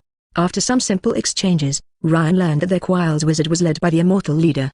The Immortals claim that they are scholars who came to find the true meaning of magic. They are here to confirm the existence of magic power. Ryan received them friendly and arranged for them to go to the Crystal Capital first. After all, he has recently commanded war and has no time for academic exchanges. So after they left Iron Gate for the Crystal City the next day, Ryan left the matter behind him until he was woken up by Rose Crystal 3 days later. Rose Crystal came so hurriedly because the wizards who were guests did a very evil thing. They broke into the Crystal Palace at night, killed several priests and guards, and took it as a holy thing to worship the Rose Crystal resting box. Because even after being a god, even the parallel gods, the Rose Crystal also has the ability to communicate with each other in its own temple. So she felt wrong and immediately sent back from the temple of Team Enbao to the Crystal Palace, which just blocked the group of murderous gangsters. The witches tried to resist with magic, but fighting the deity in the main temple of the gods was a pure act of death. Even if the Rose Crystal was a parallel, it still easily killed the gangsters. Later, through torture of the soul, she discovered that the wizards found that the presence of the box enhanced the mana's mana when visiting the Crystal Temple, so she wanted to take the box back to Quills. This incident made Rose Crystal very angry, especially the wizards who obviously didn't have to hurt the people in the temple. So she specifically sent back to Ironman Castle and Lane to discuss how to retaliate. After coping with their sleepiness until the sun rose, the two finally came up with a plan of revenge. Early in the morning the next day, he was about to send his own shrine to the Rose Crystal on a merchant ship in Quills. Ryan yawned and returned to his bedroom to sleep. A week later, when he was working, Ryan saw the puppet flying in. It seems that this time she won a lot in Quills. www.mtlnovel.com. Amid the excitement of the little puppet, Lane finally figured out what she had done. Immediately after arriving at Quills, He used magic to blow up the Temple of Immortality, but under the temptation of mastery, all the wizards left behind in the Temple of Immortality turned into rose crystal licking dogs. This week, Rose Crystal collected various magical materials over there and trained the wizards to become their own clergy. Natural Rose Crystal also did not forget to help Ryan obtain docks and shops in Quills as a new country. With the help of wizards with supernatural abilities, it is easy to take the property of the previous 4 slave city-states in Quills. After handing over the property with the caravan personnel, Rose Crystal returned to Iron Gate with a large amount of magical materials. In the following time, Ryan studied their materials copied on leather, wooden boards, and even carved stones. While continuing to deal with all kinds of things, it wasn't until November that Ryan received news from the merchants. Hogo, the strongest Duraskron in Karasa, went to Pantos in the west to marry his wife. This news made everyone feel a little depressed. Some commanders suggested that they should first relax the alert level. After all, in this highest alert state, both the resource consumption and the fatigue rate of personnel are somewhat large. However, these proposals were rejected by Ryan, because he felt that since the enemy was the most terrifying cow on the grassland, he must not be underestimated. Sure enough, half a month later, many outposts in the west issued an alarm. A cavalry team of about 100,000 people on the Hebai coast rushed eastwards day and night, and it seemed to be assaulting the Zara area. And Rose Crystal's aerial reconnaissance also proves this.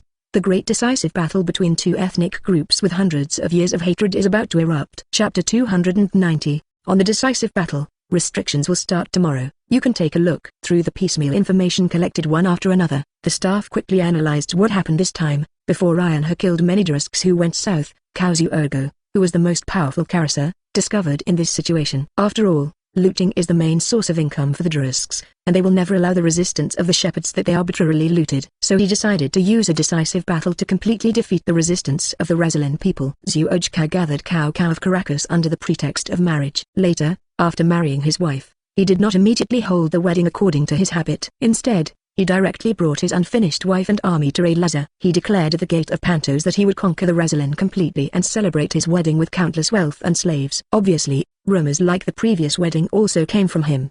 He hoped that the Lazarin people would relax their vigilance. Fortunately, Ryan did not get fooled. The Durusk cavalry who came and went like the wind had been a nightmare for the Lazarin people, but after defeating a series of elite troops of slave city-states, the Lazarin people also built up their confidence. Everyone knows clearly that the war with the Drusks will inevitably break out, but they don't know when. After Ryan announced the outbreak of the decisive battle within a week, no soldiers felt afraid. Even many soldiers feel relieved. After all, they have prepared a lot of time for this war. The war machine went into operation. Ryan and the staff began to deduct the process of war on the sand table, and the soldiers further strengthened the temporary earthwork outside the cow fortifications, deployed heavy weapons and set up various obstacles.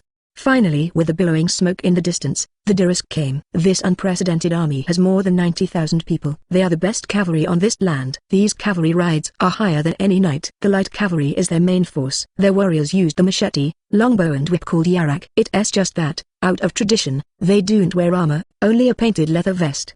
They wantonly plundered the surrounding nations, and even city-states with elite troops and perfect urban defenses needed to pay tribute money every year to avoid their attacks. The rival Razalin's army is only more than 16,000. The modern reinforced concrete fortress is the core of the Iron Gate fort. The surrounding is a several kilometers deep defensive position in the style of World War I. Trenches, barbed wire, and potato mines are scattered. Frontier position. Trenches and fortresses are equipped with more than 400 steam machine guns and more than 150 small and medium caliber steam guns in accordance with computational science. At the same time, the fortress also received fire support from a dozen steam gunboats in the deep water area near the back channel and more than 80 large-caliber steam train guns with steam robot mobile forces on a railway a few kilometers south of the river. Do these cowardly sheepmen think that relying on the low fortress and the shallow moat can stop us from going forward? Rush, go kill them and rob them. After a brief speech, the troops of the tribes of Commanders Uoj began a tentative attack from all directions, and he took the headquarters to prepare for a concentrated attack after others found the defense weaknesses. From now on, either death or victory. Think about the insults we have suffered for hundreds of years. All the retreats will be shot directly as traitors, and there will be no mercy on the cowards. Of course I will stand on the front line. If you take a step back, you can kill me directly. In the trenches of Laslan's army, the priests with purple roses painted on their helmets waved their sabers to make pre-war speeches. Soon, the tentative cavalry were entangled in the barbed wire, and their bows and arrows were difficult to damage the army in the fortification. The Razalin army, which concealed most of the firepower, started to shoot the cavalry who lost their speed with a wind gun in their hands. An anxious state appeared on the battlefield. However, because the Razolan army did not explode all firepower after an hour of fighting, the cavalrymen finally cleared many roads to the main position fortress after losing more than 5,000 people. At this time, the casualties of the Razolan army did not add up to 100 people, but the Dozlak people on the opposite side did not know this. They only felt that the door to victory had been opened to them, and as long as the large army rushed to the fortification, these sheepmen would let them slaughter as before. With a few deep trumpets, the 40,000 roaring soldiers of the Darisk army finally moved. After uniting the other cavalry who walked around, they began to divide into small groups to form an endless array of shocks like an iron gate fort. However, they did not know that the roads cleared out were actually fire traps that had already been measured. After most of the cavalrymen entered these fire traps, Ryan gave the order to fully fire. A brown-skinned artillery sergeant was silently praying on the train guns on the rails of the Hannon Bank. May the Supreme Crystal bless us. After reading the prayer, he looked at the family portrait posted on the side of the cannon. There was a woman and 2 children besides him. They used to be Yuankai's slaves, but unfortunately belonged to different families from the slave owners. After Ryan's army broke through Yuankai City, they were finally reunited after being freed. Because he risked his life when the Razolan army entered the city and helped guide the place where the defeated soldiers hid, he received many rewards after the war. His wife received a job in the textile field that everyone envied. www.novel.com, and the 2 children were sent to school. In addition to his gratitude, he decided to join the army to defend the fruits of victory, because he recognized words and would count. Therefore, after the knowledge of the Supreme Crystal Temple is given, that is, the memory of the mythological code is instilled, because the people who master the basic knowledge are more easily infused, so these people will have priority. They are assigned to be a commander of an artillery.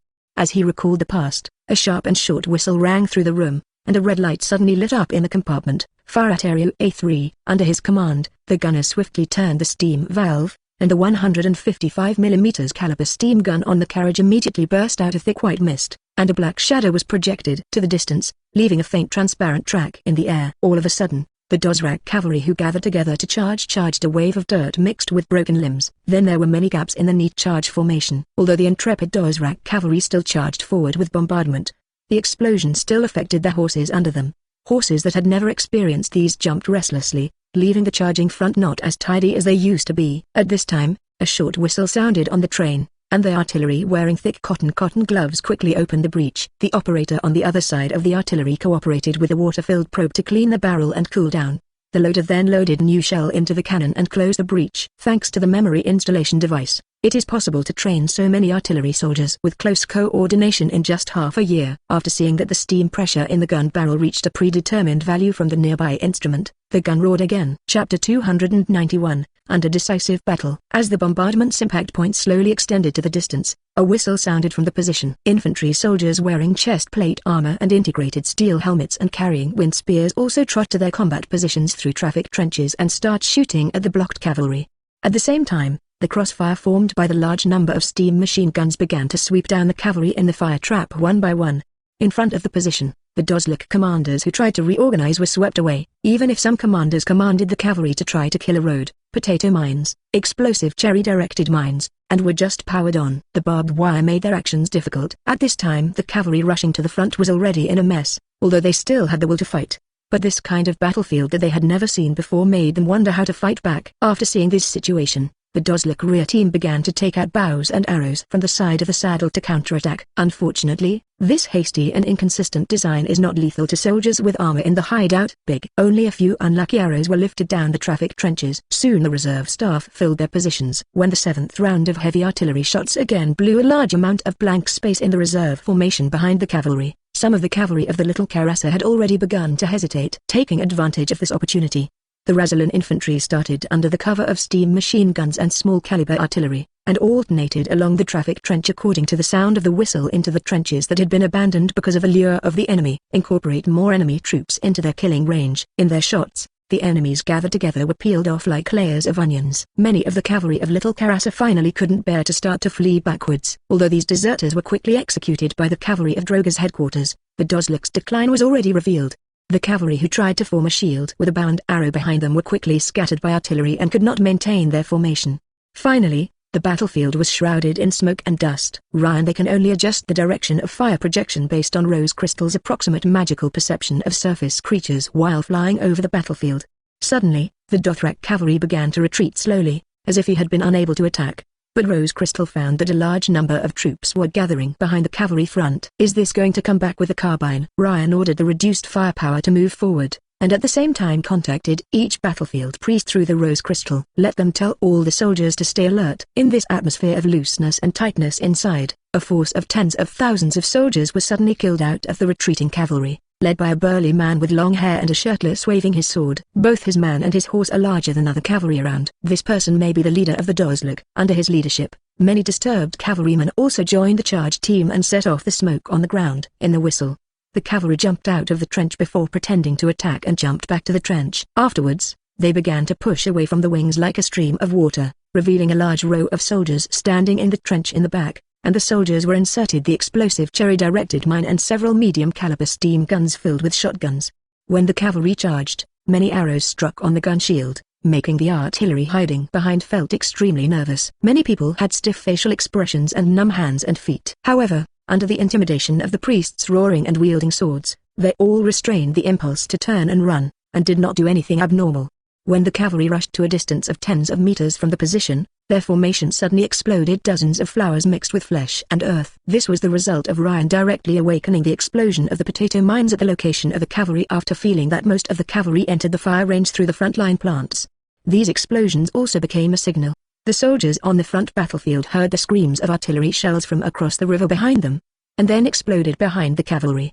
At the same time, the officer in the rear began to wave the small flag in his hand, and then a long whistle sounded. Shot, rapid fire, elevation angle 0, let go. With the command of the artillery commander, the small and medium caliber steam guns on the surrounding positions joined the shooting. Infantry officers also issued the same order. The Razalin positions are like volcanic eruptions, and all weapons are added to the launch, pouring as much firepower as possible within a short period of time. Especially the steam machine guns and artillery on the flanks exposed their fangs for the first time in this battle. The cavalry who was running towards him seemed to hit an invisible wall and fell down. Numerous bloodstains were exploded from both the man and the horse. Especially the tall leader became the target of the fire in the first time, and in a flash dozens of bullets fell to the ground. He was not the only cavalry who fell. At the moment he opened fire, many soldiers in Razalin's army felt that the time seemed to slow down. The cavalry in front of them fell to the ground, and then they were stepped over by countless horseshoes of the rear cavalry.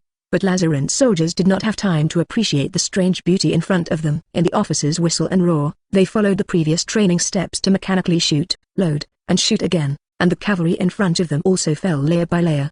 As the mentality of the soldiers slowly adjusted, the frequency of shooting was also getting higher and higher. The smoke formed by the explosion on the battlefield and the white steam leaked from the steam artillery filled the entire battlefield, forming a smoke that could not be dispersed temporarily. This made the approaching cavalry look vaguely like monsters in the shadows. I don't know how long it has passed. Two short whistle sounds came from the position. The soldiers were separated from this mechanical shooting state at this time, and under the command of the army priest carrying the saber, he pulled a triangular bayonet from the thigh sheath and stuck it on his gun. Afterwards, the directional mines installed in front of the bunker were detonated and turned towards the cavalry closer and closer. However, after the continuous explosion, no imaginary cavalry rushed up, only to hear the faint noise in the mist. The soldiers could only watch the fog in front of them and hold the gun in their hands. Reading www.yuukanzu.com. After finally waiting for a few minutes, the mist began to disperse, revealing the empty battlefield in front of him.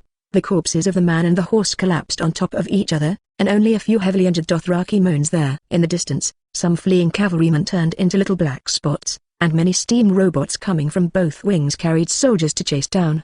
This is a victory? A staff member of Razalin who saw this scene was a little confused, and he felt a little incredible about this victory, because he can see from the telescope that the menacing cavalry of more than 100,000 Dorat has been transformed into corpses covering the entire battlefield, and the scattered Dozrak cavalry will not exceed 20,000, and it is still a mystery how many people can escape under the chase of the steam robot.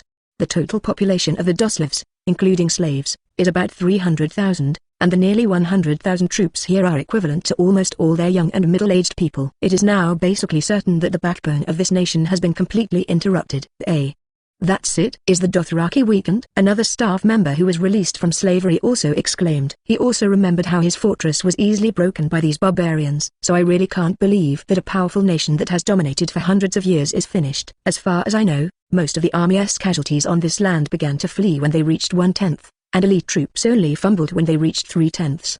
These Dozraks had just killed at least 7/10 when they flee. They are well-deserved elites and have not become weaker. It's just that times have changed. Gentlemen, Ryan stepped out from behind, and the staff raised their hands and marched to him. Let us cheer now, we have defeated the most powerful cavalry known in the world. Chapter 292, After the War. After the main battle ended, Ryan and they started to clean the battlefield. The all-in-one incinerator imported from the Plants vs. Zombies world is fully fired and begins to process corpses. According to the identification of the businessman who had been to the prairie, the body of Caohai, who was killed, was identified. What can be confirmed is that Durask's custom leaders will lead the charge, so most of Caohai and their blood ally guards died here. The light inspections included the bodies of dozens of large and small Caohai below drug Caohai, which accounted for 70% of all Caohai on the grassland. Others are probably broken up and cannot be distinguished. Rose Crystal wrapped these Caohai and their blood alliance guard heads with transparent purple crystals, and asked the priest to send the processed heads to the prosperous commercial city of Myriad to show the power of the new nation to the nations. In this war, the casualties were very small. Only more than 200 people were killed, and nearly 1,000 others were injured. Although Ryan had some regrets for not achieving zero casualties, the indigenous generals were already shocked by this kind of casualties. Fortunately, with the help of imported drugs and magic, these wounded people will soon be able to return to the army. After a long day of rest and replenishment of ammunition from the railway and dock in the rear, Lane set off on a large energy tower robot. In addition to him, there are more than 3,000 steam robots and nearly 10,000 soldiers. Natural Rose Crystal is also nearby, and she is very interested in the doctrine of the unknown. Their goal is the city of Vis Dozlak, the Horse King under the Virgin Domus, the only mountain on the Dozlak Sea. After all, the only fixed gathering place on this vast grassland is this. Because of the radio contact, it was easy for the chasing troops to contact Ryan and their team. According to their narrative, in an 8-hour chase, the Dothraki's horse lost to a fatigue-free robot. More than 10,000 Dozlak cavalry were killed, and it is now certain that no more than 5,000 of these nearly 100,000 troops will finally escape.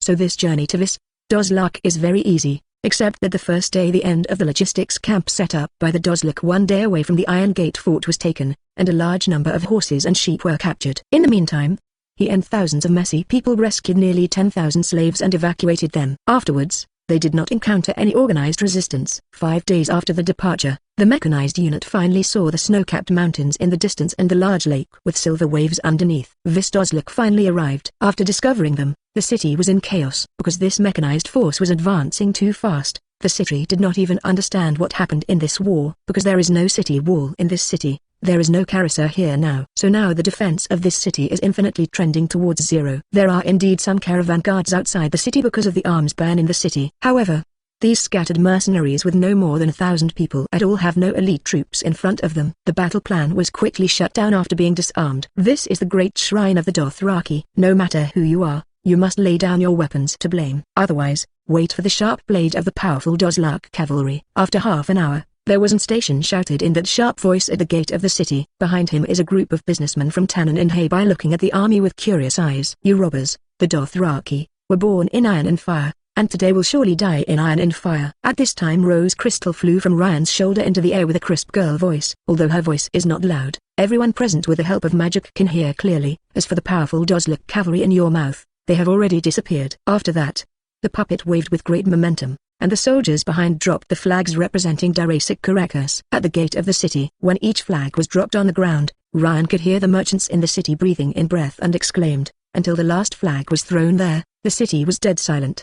Oh, by the way, I forgot to tell you. Rose Crystal, who was about to fly back, thought of something like that, and then said, the heads of Caohai and their blood ally guards are now on display in Mylan City. If you pass by business you can check it out. Lane kindly allowed non-combatants to withdraw from the city, and soon the merchants ran out of the city. After waiting for a while, the sound of fighting suddenly came from the city. It turned out that the Dohikans wanted to take everyone to death, but after seeing the dawn of freedom, the slaves finally stood up against the threat of death.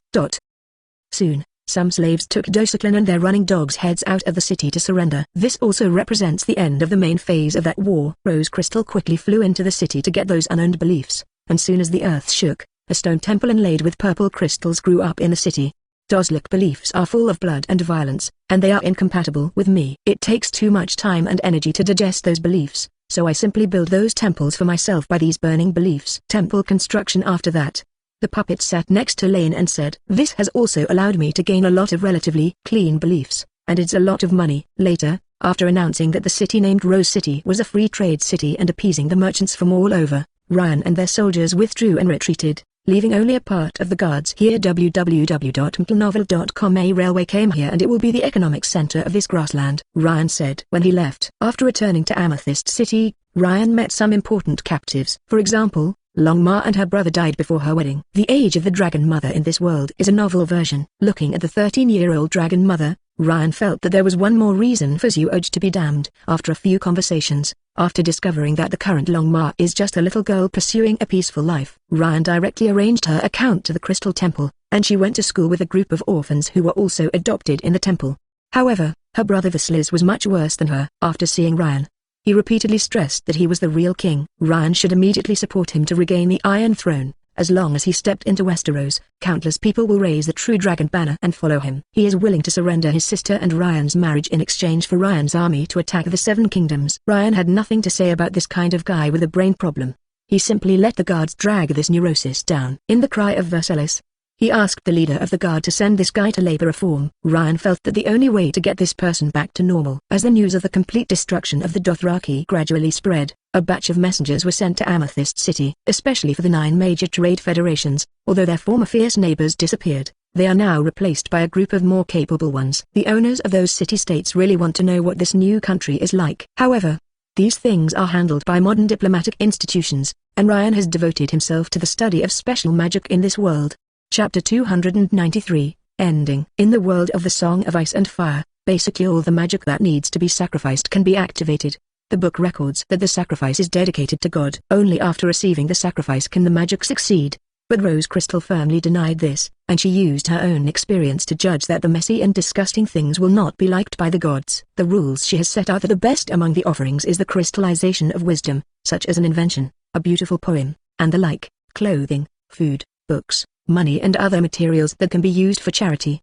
The inferior offerings are the luxury goods such as expensive spices. Although everyone is a bit puzzled about this classification, it is naturally done according to this method under the direct command of the gods. The rose crystal also gained a lot of merit and faith. After the inspection of rose crystals, the release of most of the magic in this world does not require the participation of gods. The so-called sacrifices to the gods are actually only used to cast spells by stimulating the energy present in something when the magic power between heaven and earth is insufficient. This is why the immortal steals the rose crystal sleeping box, because that box contains the power of magic. Can be used as an energy source to help them cast spells. After understanding the principle, Ryan naturally replaced those sacrifices with magic. Soon he mastered a lot of blood magic and shadow magic. At the same time, he was nourished by the magic that he gathered with the alchemy array. During this time, the 3 dragon egg trophies obtained from the Horse King and the 2 dragon egg trophies obtained from the slave city-state are slowly recovering their vitality, and it may take a long time for the dragon to hatch. Because this world is the first world in which Ryan has full control of one side, he has spent a lot of energy and time managing it. Just when he arranged everything to leave, the large merchant fleet that had been sent to Westeros was back. I heard that it brought a lot of important things back. Lion had to drag the return date back to greet the merchant fleet. This merchant fleet brought a large number of specialty products from the west, which was very satisfying the increasing market demand. After all, after increasing productivity and liberating slaves, the consumption desire and consumption capacity in this land have greatly increased. More people hope to be able to obtain special products from afar. But these are not the most important gains in this voyage. When they headed to the Westeros mainland to dock and repair on the west side of the continent, the trading city-states did not feel much about this new country, so they rejected the proposal to sign a trade agreement.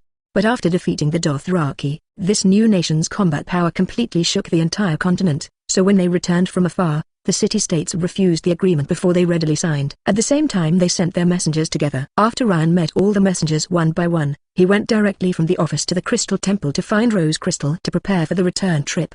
As a result, in the backyard of the hall, Ryan was surprised to find that some guests were sent here. One of the guests was a little girl who looked only a few years old, but the skin on her left face and most of her neck were covered with grey and black dead skin. Lata was carefully checking these skins with a gloved hand. Seeing that she used certain magical techniques in her examination, her hands glowed with purple light. "It's okay, it can be treated," said Lata directly after the inspection. "However, using magic will reduce her lifespan and hurt her body, so I personally recommend the use of potions." "Is there any difference between the two methods?" asked an old mother standing beside the little girl. "Both methods can completely cure this grayscale disease. It's just that the magic is faster, and if you use drugs, it will take a year or two to solve it slowly. But I think it is better to treat it slowly if there is no emergency. After all, Miss Xilin's disease was already available when she was born, so we can only strip the disease from her body little by little. Once a quick and rough method is easy to hurt her body. Lara answered seriously. But the magic that hinders the spread of the disease does not harm the body. I cast a spell on her once a week, after which she can live like a normal person. Ah, thank you very much, the old mother said excitedly. Marine Minister Stannis Baratheon will remember your kindness. I think Lord Baratheon is seeing your priests for those patients. It is indeed a very correct way to take risks after treatment so that you can bring his daughter over. Miss Xylin will have a happy life in the future. It seems that this is the poor girl who was burnt to death in the TV series, and Ryan felt that his men counted the right thing. After all, this world combines novels and TV series, which means that terrible events may happen. That being the case, Ryan now feels a little bit happy about saving lives. Lata found Ryan standing there after examining the patient, and bowed slightly. Have seen His Royal Highness. Afterwards everyone bowed to Ryan. It was at this time that Ryan discovered that there was a girl who looked 7 or 8 years old standing beside Xylin. But the strange thing is that she is accompanied by a strong middle-aged woman with an axe around her waist. Who is this little guest? Ryan asked Lata. She is Lyanna Mormon, the youngest daughter of the Bear Island ruler Mormon family. This time Bear Island bought a lot of goods from us, but unfortunately they did not get together. But they did not want to give up the goods. After all, Bear Island is too poor, and every year because of this reason many people die in winter. So after inquiring about your general deeds, they asked the youngest daughter to serve you as a warrior. At the same time, they brought 30 Bear Island warriors in exchange for more than 800 tons of cargo. The priest on the ship prayed at that time. www.mplnovel.com. This was an agreement reached after obtaining the consent of Supreme Crystal Master. Lata briefly introduced to Ryan.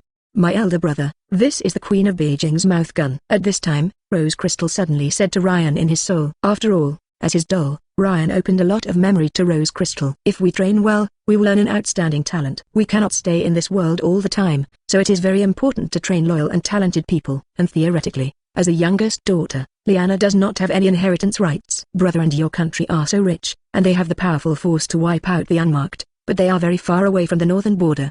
The important thing is that as a new country, there are countless opportunities. Maggie Mormon will naturally not miss this opportunity that can not only attract powerful friends but also find a good way for her little daughter. Anyway, this woman without inheritance rights, as long as the children do not go to the enemies in the north, they will not prevent them from loyal to the Stark family. And, speaking of Rose Crystals here, a strange smile appeared. Brother, you are too young, and now the nobles who are able to work normally are too old for you. As the first nobleman of the same age, there is a good chance that they will become important ministers in the future. This look, how could a nobleman let go of a great business? Well, Ryan feels that he will probably become a kindergarten in the past few years. The nobles of this world, like the nobles of the Middle Ages in Europe, also advocate the cultivation of feelings from an early age. Ryan, as a strong king at most as an adult, probably not yet, will surely have a lot of nobles sharpening their heads to squeeze their minors to his side.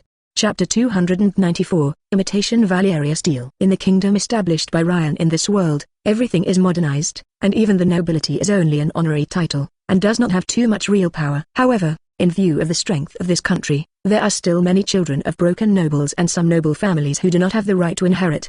The Mormon family is naturally the same, although they know that the nobility here is different from them, but they still resolutely sent out their own people. It can only be said that this family's vision is indeed longer term than others, and it is a bigger picture. And Ryan will naturally not shut these people out. After all, too much land is swallowed.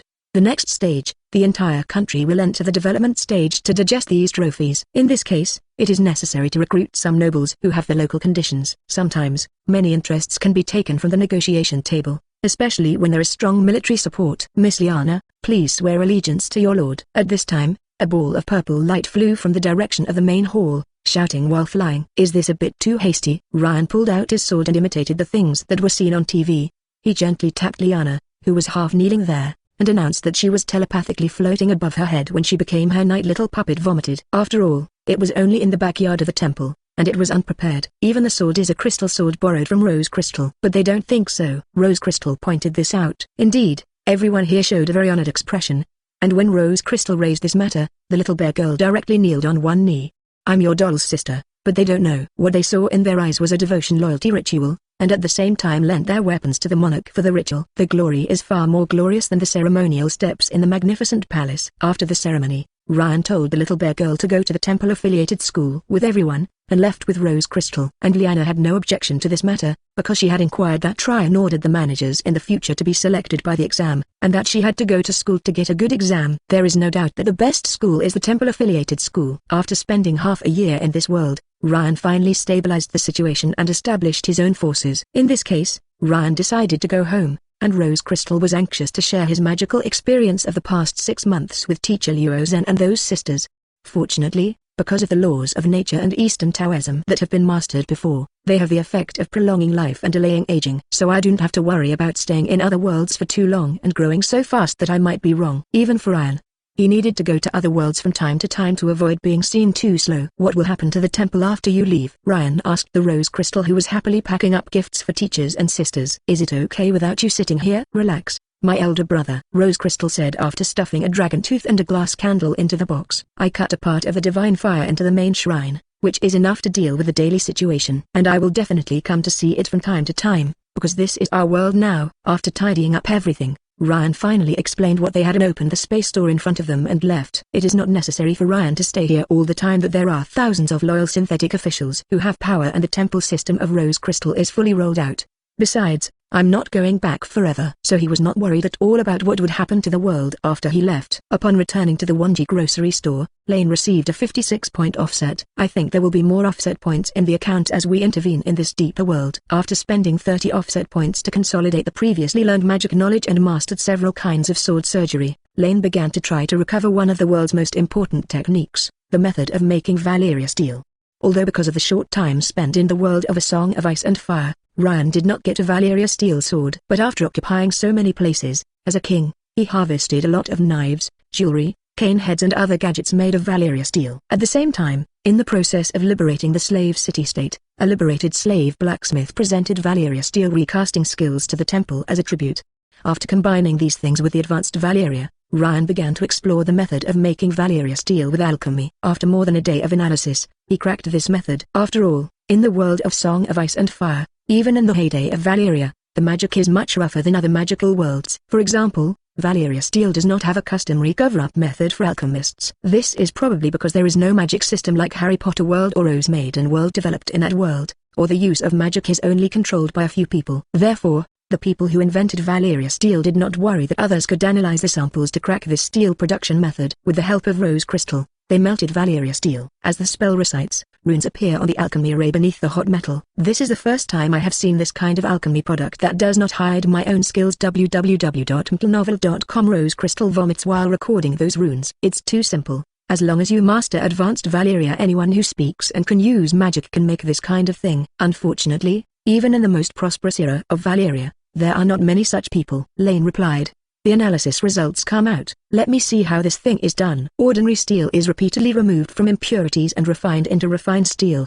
And then dragon blood is added and heated with dragon fire, while chanting spells. When the molten steel cools, it is made into Valeria steel. It does not look difficult. It can even be said that it is a little simple. After reading the manufacturing method, Ryan felt that the manufacturing method of Valeria steel was a bit too simple. But when Valeria was destroyed at that time, because there were too few people who mastered the magic of forging Valeria steel, and they were too concentrated, they naturally disappeared. After the death of these people in the disaster, the Tangelian family as survivors, it's a warrior who basically doesn't have that knowledge reserved to restore this technology. In the end, they didn't even have the dragon, and this technology will disappear forever. Rose Crystal quickly analyzed the loss of the manufacturing method of Valeria steel. The reason. The following time Ryan successfully reproduced Valeria steel using dragon's dragon fire and dragon blood from Charlie's last transaction. It feels okay. Ryan waved a sword he had just made, but it's still not as good as the Gryffindor dagger that the goblin forged. If you want to improve it further, you can only ask Mr. Tarose. Ryan thought about collecting the sword, and then gave away the Rose Crystal, carrying the big bag to the Rose Girl world. Then returned to his bed in the dormitory of the Gryffindor Tower. Chapter 295, Teaching and Learning. Rita Skeeter is nothing wrong. How could she say that? Ryan saw Ron holding the Prophet Daily to Harry around when he went to the restaurant for breakfast the next morning. What's written in the newspaper makes you feel so angry? Ryan asked after taking a slice of bread after sitting down. The old witch actually accused Crouch of paying medical expenses with the Ministry of Magic's public expenses as a waste of taxpayers' money. Ron was a little excited. Although everyone in our family doesn't like Crouch and thinks he is too old-fashioned, but it is undeniable that the doctor said that he was admitted to the hospital because of excessive psychological pressure and fatigue. Think about his busyness for a holiday organizing the top 3 competitions. This should be regarded as a work-related injury. Will the Ministry of Magic staff be paid for their own injuries in the future? Excessive psychological pressure? Maybe it's because the son ran away. Ryan thought so, and he wouldn't say it before there was no definite evidence. Of course, he also understood why Ron was so angry. After all, His father and brother both work in the Ministry of Magic. In case the Ministry of Magic really cuts the subsidy for workers injured, the poorest family like the Ron family is the most unlucky. So he comforted Ron. Anyway, everyone knows that Rita Skeeter is a big talker, and so many staff members of the Ministry of Magic need this work injury subsidy, especially those who are struggling on the front line with errors, strikers and incident reversals men. So I don't think the Ministry of Magic will believe that woman talking nonsense. Because today is Saturday, Ryan practiced magic with Hermione in the morning as usual. I have to say that Hermione's fighting power is constantly rising in this kind of practice, especially as a brain-conscious girl. Every time Hermione fails, she will sum up the reasons for the failure and avoid committing again. This also allows Ryan to discover her progress in each match. At the end of a match-up, Hermione wiped her sweat and took a sip of water and asked, "By Ryan, I feel like you have recently gone out. Is there any new magic you learned? After all, you used to teach me life magic and natural magic. I can't learn because of talent. So I want to see if you have any new magic here." "Wait, how do you see that I've been out recently?" Ryan asked with some surprise. After all, he never told anyone about this kind of thing. "Look closely," Hermione said, squeezing her sweaty hair on her forehead behind the ear. "I find that your whole person has changed a lot today, and it feels more temperament than yesterday. This should not be able to do in a short time. So I think it should be the world you go to again, just like we did last time. Go to the world of Beauty and the Beast." In fact, Ryan has paid closer attention to the changes in his temperament, so as soon as he came back, he tried to convert his mind and let himself return to the original state. This approach worked well, and neither Harry nor Ron saw the changes. It was just that Hermione had always noticed him. "Well, I stayed in a world with dragons and magic for half a year." Anyway, since the last incident, Hermione also knew that Ryan would sometimes wander into other worlds. So he simply admitted, "Although the level of magic in that world is not as good as ours, there are some unique magic. But to learn these, you must first learn advanced Valeria and Axia." After speaking, Ryan used his wand from the temple. "Draw a silver blue light ball." "Is this?" "This is my newly developed usage after studying alchemy. It can copy some of my memories to others. Of course, this kind of memory is limited to the direction that does not involve too strong extraordinary powers. The only requirement it is the recipient who must have complete trust in the memory giver." "It's okay, give it to me." After speaking, Hermione took the light ball with her wand and did not hesitate to put it in the position of her temple according to Ryan's instructions, and then the whole light ball was absorbed. An hour later, Hermione watched happily as a shadowed mouse dragged a wooden target under her command and ran over from the shelf. Afterwards, a finger pointed at the wooden target placed next to it and recited a high Valeria spell. A blood mist emerged from her finger, leaving a blade on the target as a blade. "Shallow Nyx. These magic is quite useful, just to make up for my lack of magic in combat. Especially they don't need a wand, but they need to practice to be proficient. Especially the curse spell. I think this spell should not be missed by me. The spell is at this level in a few minutes." After finishing speaking, Hermione pointed to the potted flower next to it, and only a leaf had a coin-sized spot that looked strangely charred. "This kind of thing can't be done overnight. If you're too irritable, it will only hurt yourself." Ryan prevented Hermione, who looked a little too excited, from continuing to practice. After all, she was a bit overpowered now. At this time, if you continue to practice for a while, you should help Hermione out. In order to avoid this embarrassing scene, Ryan can only stop Hermione, who is a little bit gaffed because he has learned new knowledge. "That's right." Hermione waved her hand away from the black misty mouse. Too impatient is not a good thing. As the two men rested on the cushions, Ryan seemed to want to recall what he asked. "What do you think of the magic today?" "Very good," Hermione said with wide eyes. "Simple and effective. It can be seen that any civilization has its merits. I am more eager to learn about this world." "I mean, do you think the magic you learned today is like black magic?" "It's blood, shadow and curse." www.mplnovel.com. Lane finally asked his own question. "Of course I don't think so." Speaking of this, Hermione sat up straight. "I said a long time ago that the biggest feature of black magic is the magic that can be released with a variety of negative emotions, so learning black magic is a very bad thing.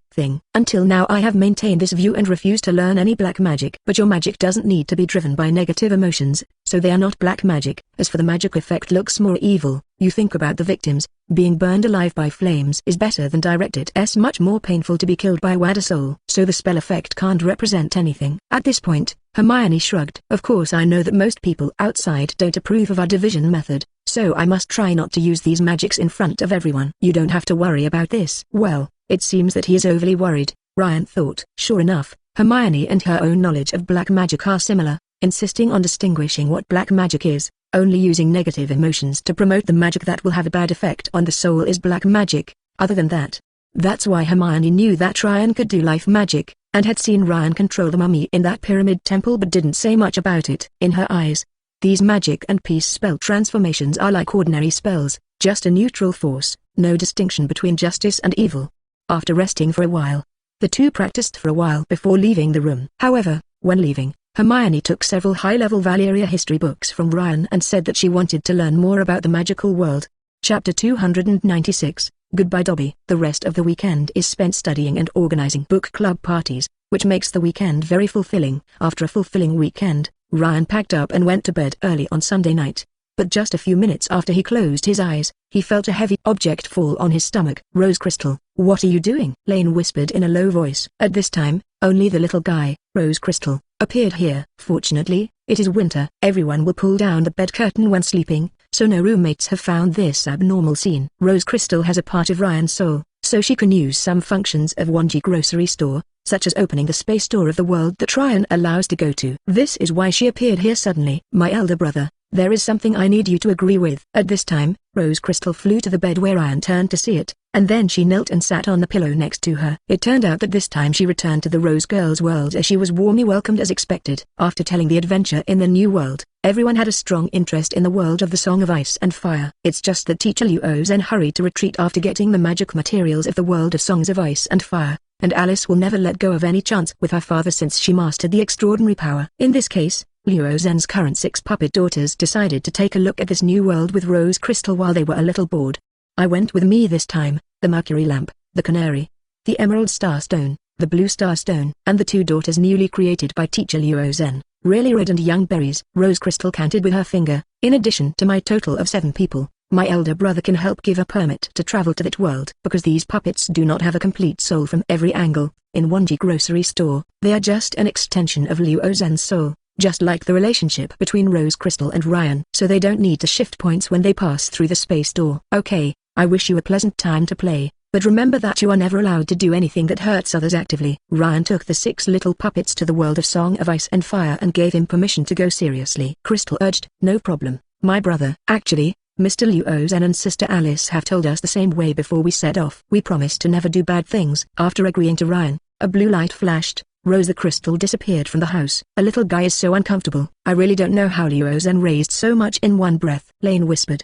He still doesn't know how important his permission will have in that world. After Rose Crystal left, Lane complained a few words, turned over and went to sleep. After all, he was a little tired after a busy day, and tomorrow there will be classes on Monday. Soon, soft snoring came from the bed. The next day at noon when I came back after lunch, as soon as I entered the common room, I saw a colorful thing rush to Harry. There was also a scream. Mr. Harry Potter, iron armor. There are many obstacles. Ryan and Hermione cooperated with one person to shield Harry, and the other person flew the thing that suddenly rushed over. The little thing fell directly on the sofa after being blown away. Dobby? Harry looked at the little guy on the sofa in surprise. It's Dobby, sir, it's Dobby. The house elf didn't seem to be injured. He jumped off the sofa and screamed. Dobby has been looking forward to seeing Mr. Harry Potter. It turned out that Harry Potter might be busy in an important game, so Dobby came to see Harry Potter by taking the opportunity to clean up the castle. Sir, now Dobby is much more exaggerated than when Ryan met him in 2nd grade. The dirty old pillowcase was replaced by a clean teapot. In addition to that, there were various badges and a tie. A pair of children's shorts was worn underneath, and a pair of grey wool socks were worn on the feet. Why are you here? You don't want to use your method to save Harry again, Hermione said in a slightly ironic tone. Although in the 2nd grade it was heard that the principal ordered Lucius to release his family, the news of the elf as a disciplinary side confirmed that Dobby was indeed rescuing Harry, but in that game, he struggled with Ryan to stop Dobby from nearly saving Hermione, who seriously injured Harry until today. The elf is a dangerous person, as far away as possible from everyone. No, this noble lady, Dobby just came to work at Hogwarts this time.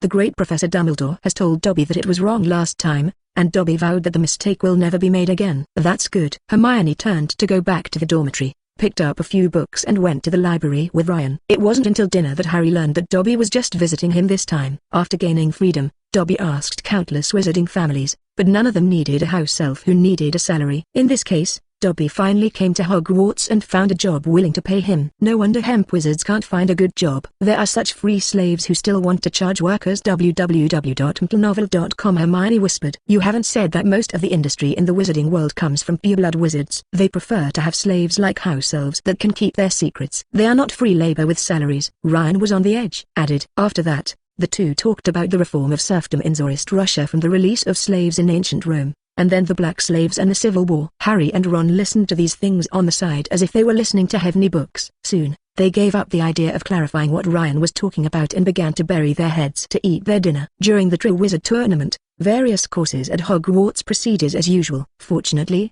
as a contestant, Ryan was spared most of his homework, so he had more time to master new magic and to make some Valeria steel equipment. The first batch of equipment produced was a machete, a night sword and an eastern sword. In addition, there are dozens of arrows as a gift for the next meeting of Aunt Betty's children. Horses often use various magic materials when making arrows, and apply various potions on top. This arrow is much more lethal to ordinary wizards than guns used by muggles. For example, the historical aunt of the founder of Harmony, Azatha, Gumley Gent, and Slytherin, pure descendants, a powerful black wizard was shot by such an arrow. Of course, the material on the arrow is more than the high-end materials used by the horsemen in the forest. Ryan wanted these arrows as gifts. He also wanted to know from the bowmasters that this Valeria steel is among the magic materials in this world. What level does it belong to? In this busy time, the time slowly came to Thursday. Professor McGonagall announced an important event in her class that day. Chapter 297, Dance Partner. Porter Weasley. Could you concentrate more?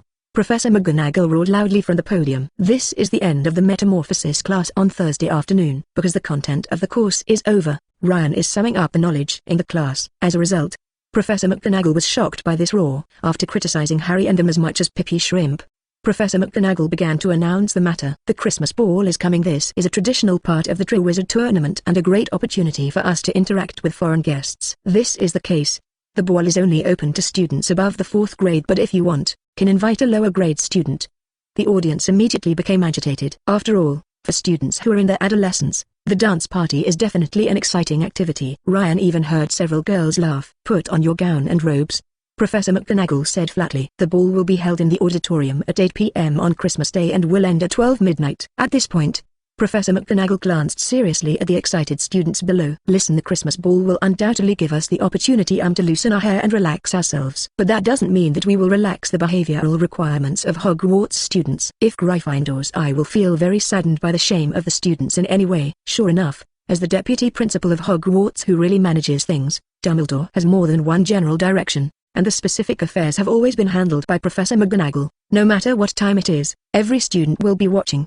After class, Professor McGonagall called Ryan and Harry, and informed them that they needed to dance as warriors, so be sure to find a good partner and practice a little how to dance to avoid ugliness.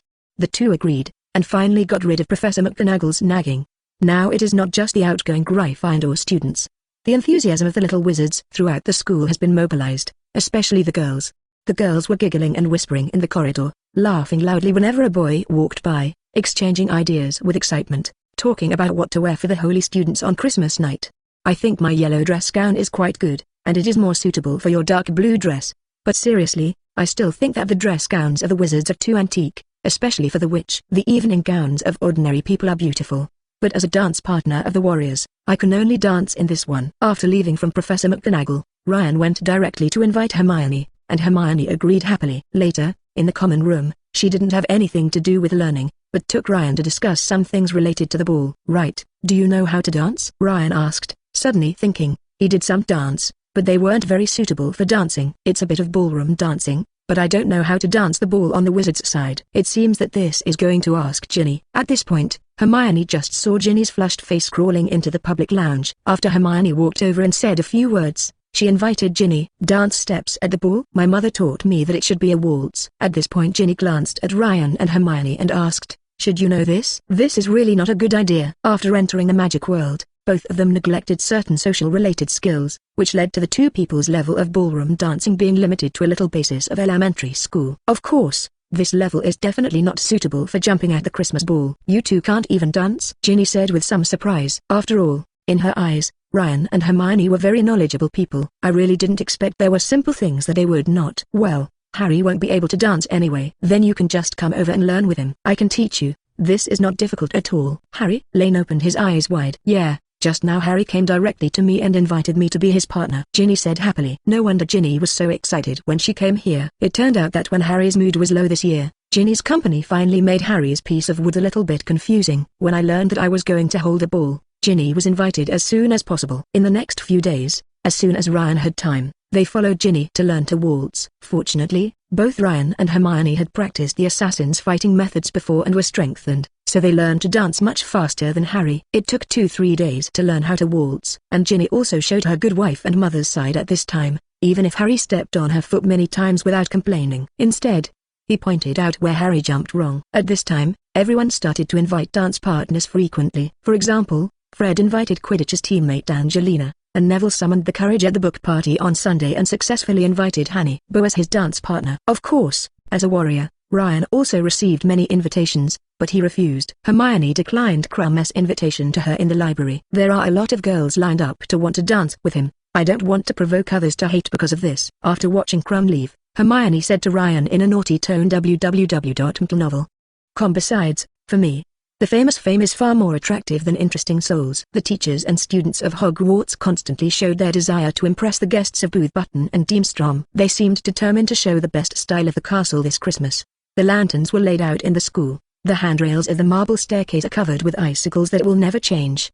The 12 Christmas trees that are usually placed in the auditorium are decorated with various small toys, from shiny holly fruit to no-a-live golden owl that stopped crying. The only thing that is not so harmonious is the Pippy ghost. He will dig into the armor and use the indecent content to complement the second half of the Christmas carols that the armor can't sing, and even provoke the students when they pass the armor. Okay, stay here if you like it. When the class was over one day, Pippy once again sang some of the first and second graders to block out the lyrics. Ryan took out the pre-prepared writing brush and magic ink from the school bag, and quickly drew a bunch of runes on the armor while Pippy was in the armor. Soon Pippy found him trapped in the armor. Let me go out quickly. Pippy knocked on the armor in a panic, but no matter how hard he tried, the armor would not move. Relax. These seals will only allow you to stay inside for half a month. You can come out after Christmas, Ryan said calmly in the yell of Pippy. Good job, Ryan. It was just then that Professor Sprout passed by here, followed by Hagrid carrying a whole Christmas tree behind him. Professor Hagrid, please move this armor to the warehouse on the second floor. I think this Christmas will finally be quieter. Chapter 298, Half-Blood Giant. Ryan was about to go to the library on the second floor to read, so he happened to go upstairs with High Jessun Road. While watching Hagrid put the Christmas tree in the prescribed position and carried the armor, Ryan finally couldn't help but ask his question.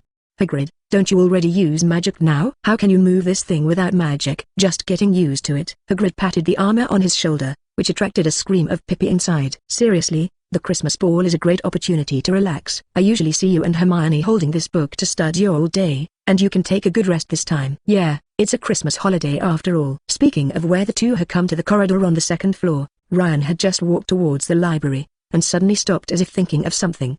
Hagrid, have you been walking closer to Mrs. Maxim recently? Lane asked Hagrid, looking at Hagrid. Hagrid also stopped, then said a little embarrassedly, yeah, after all, I have only seen her as a big woman after so many years. Ryan nodded, then observed that there was no one else around and said, Hagrid, as a friend, I need to tell you that you should never talk to Madame Maxim about the issue of giant lineage. Hagrid looked blank. Why is this? You need to know that the entire wizarding world looks at bloodlines heavier and generally excludes wizards with non-human lineages, especially when the wizards are mixed with the blood of some evil creatures recognized by the magic world. Most wizards will trust. Mrs. Maxim's hardship as headmaster has also gone through a lot of hardships, but if someone else knows that she has a giant blood, she will be hard-pressed against her. An elegant woman like Mrs. Sim doesn't want to have a relationship with a giant, so that she thinks of something that is not so good. Hagrid was a little dizzy by Ryan's remarks, but nodded and said, I know you are for my good, so I swear I will not talk to her about this and hurt her. At this point, Hagrid suddenly responded and said, wait, when do you know that I am a half-giant? Hush,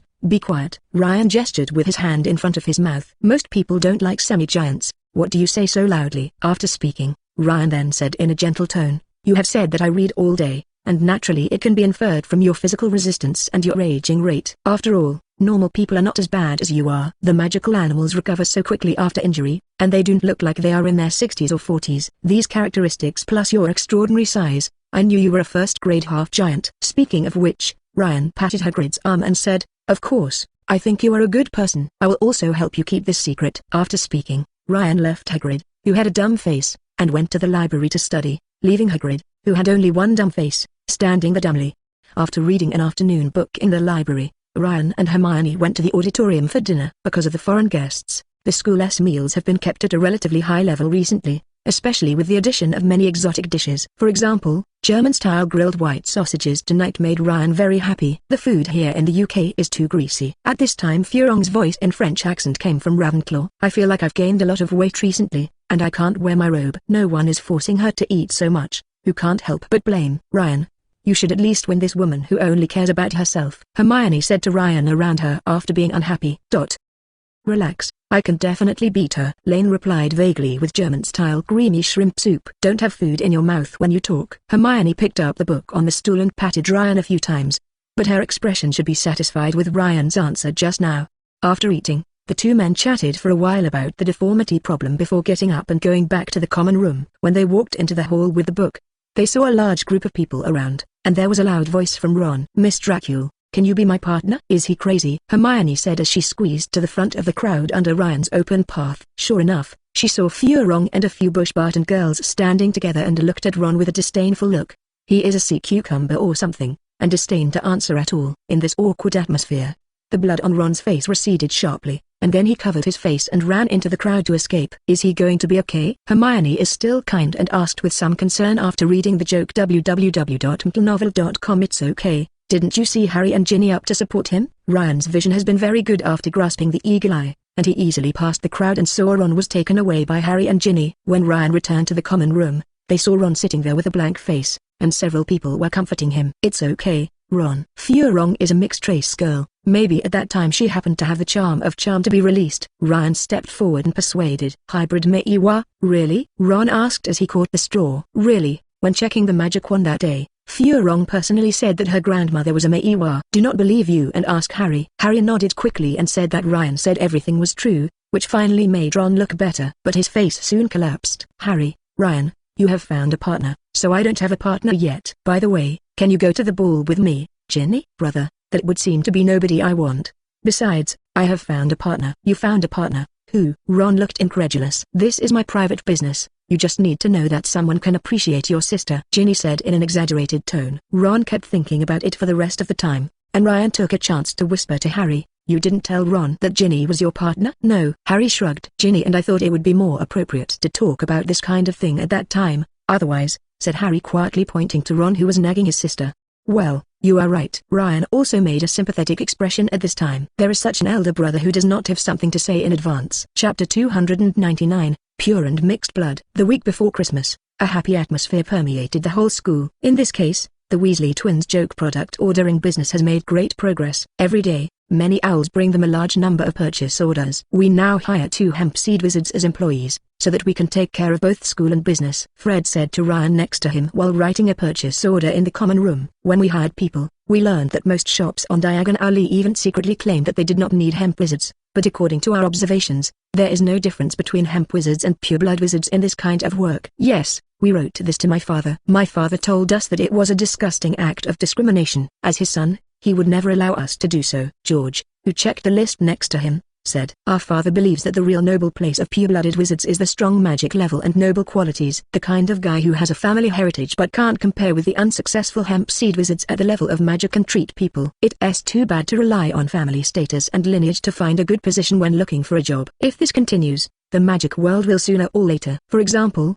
he thinks that the old Grab and Goyle who are now in the Ministry of Magic are the 2 rice buckets. Apart from not wasting food at the banquet, there is nothing commendable. Of course, we feel that my father is a little radical, and there are talents in those pureblood families. But my father is right in the general direction. The pureblood family takes advantage of it but does not leave any mixed blood and hemp wizards up. The practice of channels is terrible, especially when Hogwarts has cultivated more and more excellent hemp seeds and hybrids in these decades. So in the future, our store will give priority to character and ability in recruiting people. After all, this approach is better than recruiting people based on pedigree, and this is also in line with the development trend of the world.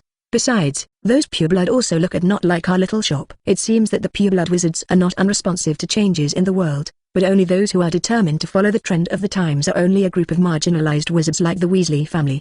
The pureblood that dominates the magic world only hopes to maintain this situation. Ryan suddenly thought of a thing at this time. Voldemort was just a mixed blood orphan, and each pureblood family would not be fooled by a simple Slytherin descendant. After all, if the Slytherin descendant is really great in pureblood in terms of majesty, the Gunter family is not so miserable. Now I think it should be that the pureblood of those rulers of the European magic world just used Voldemort as a pretext. After all, after Grindelwald failed, the Ministry of Magic of various countries relaxed the restrictions of the secrecy law. In this case, the number of hybrids and hemp wizards in the wizarding world has risen sharply, and the pureblood naturally wants to clean up these guys who are robbing resources with them. Therefore, it is a normal idea to support a Voldemort to clean these wizards directly from the flesh.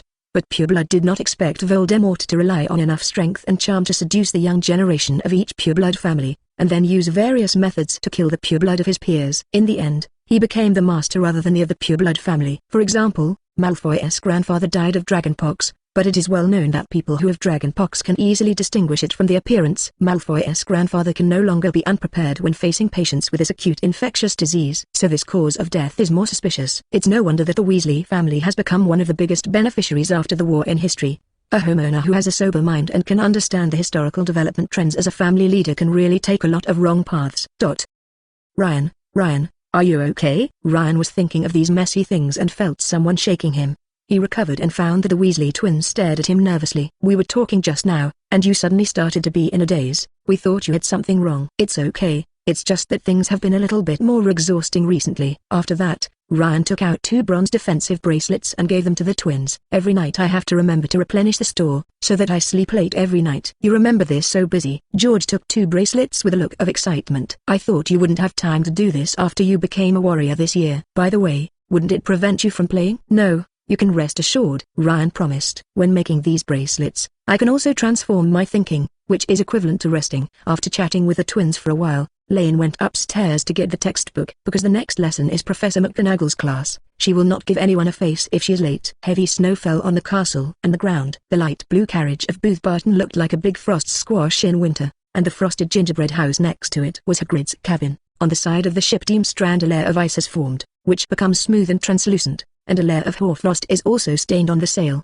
In the evening of that night, there were more hot stews and sweet puddings in various flavors. It must be said that the households at Hogwarts Castle did have 2 brushes in their cooking. It's just that British people don't like spicy food very much, so Ryan didn't see cold preserving food like spicy soup. The students of Distrom and Hogwarts are having fun eating these foods, especially the Distrom students may come from a cold place, and one by one likes these high-calorie foods. Utterly. It's no wonder that both men and women are more burly and look like an upright brown bear standing in the snow after wearing a fur cloak. Only the French are still dissatisfied with these foods. After all, for them, delicacy and warmth are not more important than demeanor. www.mplnovel.com. They would rather be cold and not want to get a little fatter. Ryan got up early on Christmas morning. After counting the gifts, he went out to exercise as usual. This year's gifts are relatively normal. The only thing that has changed is that Hermione's gift is no longer an obscure book, but a bottle of men's perfume that does not look cheap. Fortunately, this year one didn't send a male cancer to another book. Ryan thought with some luck as he ran around the castle. On the way, he met a group of Deemstrang boys who only wore vests and shorts and ran in the snow. Sure enough, not all wizards paid attention to physical exercise. The Christmas dinner is usually a pile of turkeys, although until now Ryan has not figured out why Hogwarts, as a long-time history, should learn from the New World that Americans eat turkey at Christmas as opposed to traditional roast goose.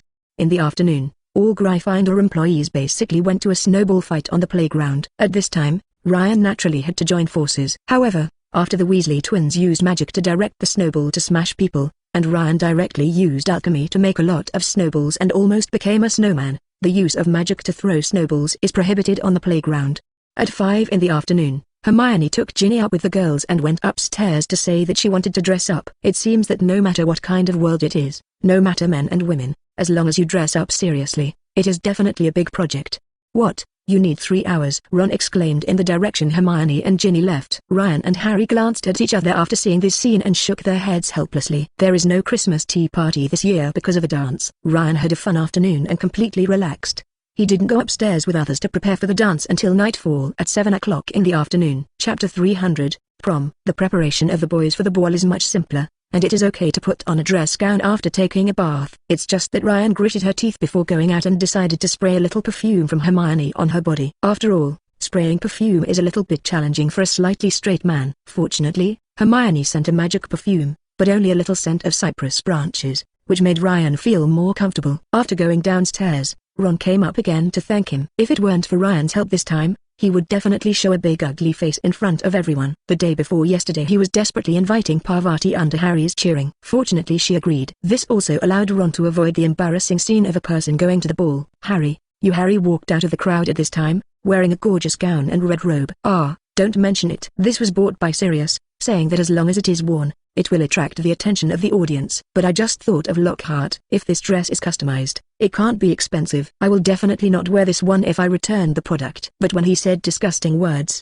He also showed a happy smile on his face. After all, as an orphan, after all these years, relatives were willing to care about him. This love may be Harry the reason why I really don't want to change clothes. Good evening, Harry. Ginny in a pink gown walked downstairs and then greeted Harry, having to say that Ginny looked more dazzling than usual at this time. Harry walked up to grab Ginny at this moment, and then left the common room directly. Only Ron was left alone in the wind. My best friend invited my sister to the ball, but I didn't even know it before. Ron looked a little crazy, but fortunately, when Parvati came, he had adjusted his mind. Hermione came downstairs after most of the time. Today she is still wearing that yellow dress gown, her hair turned into an elegant bun behind her head. On her right wrist, she wore a silver bracelet decorated with a small piece of amethyst that Ryan gave her today. This bracelet is the latest alchemy product of Lion. Not only can it automatically pop up a magic shield when it is attacked, but also has a compression space inside, and Lane put 2 newly made light swords of Valeria steel. After all, Hermione has been practicing assassin for more than 2 years, and she should have her own weapon. Hermione said this at least when she practiced last Saturday. You are beautiful today. Ryan looked at Hermione when she finished. At first Ryan just thought that Hermione had dressed herself up to make her look pretty today. But after staring at her face for a few seconds, Ryan was surprised to find that all the blemishes on the skin of her face had disappeared, and even her 2 front teeth had returned to normal size.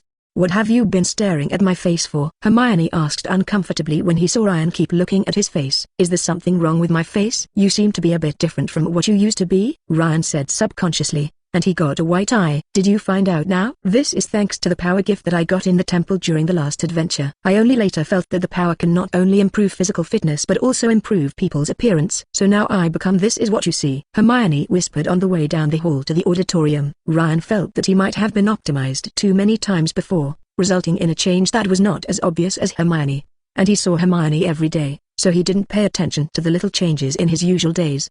He didn't realize this until he noticed it today. When they arrived on the first floor, they found that the hall was full of students. After all, it would open at 8 o'clock to put people in. Many people are digging around in the crowd to find their dance partners in other colleges. At this time the oak front door of the auditorium was opened, and everyone saw Dean Strand's students walk in with Professor Caohai. Crumb walked to the front, next to a girl in a pink dress with a blushing face. Lane recognized the girl as if she were a senior in Ravenclaw. However, after discovering Hermione standing next to Ryan, Crumb looked a little darker. After all, it is very uncomfortable for a super celebrity to be cut off in this kind of thing. At this moment, Professor McGonagall's voice sounded. Please come here.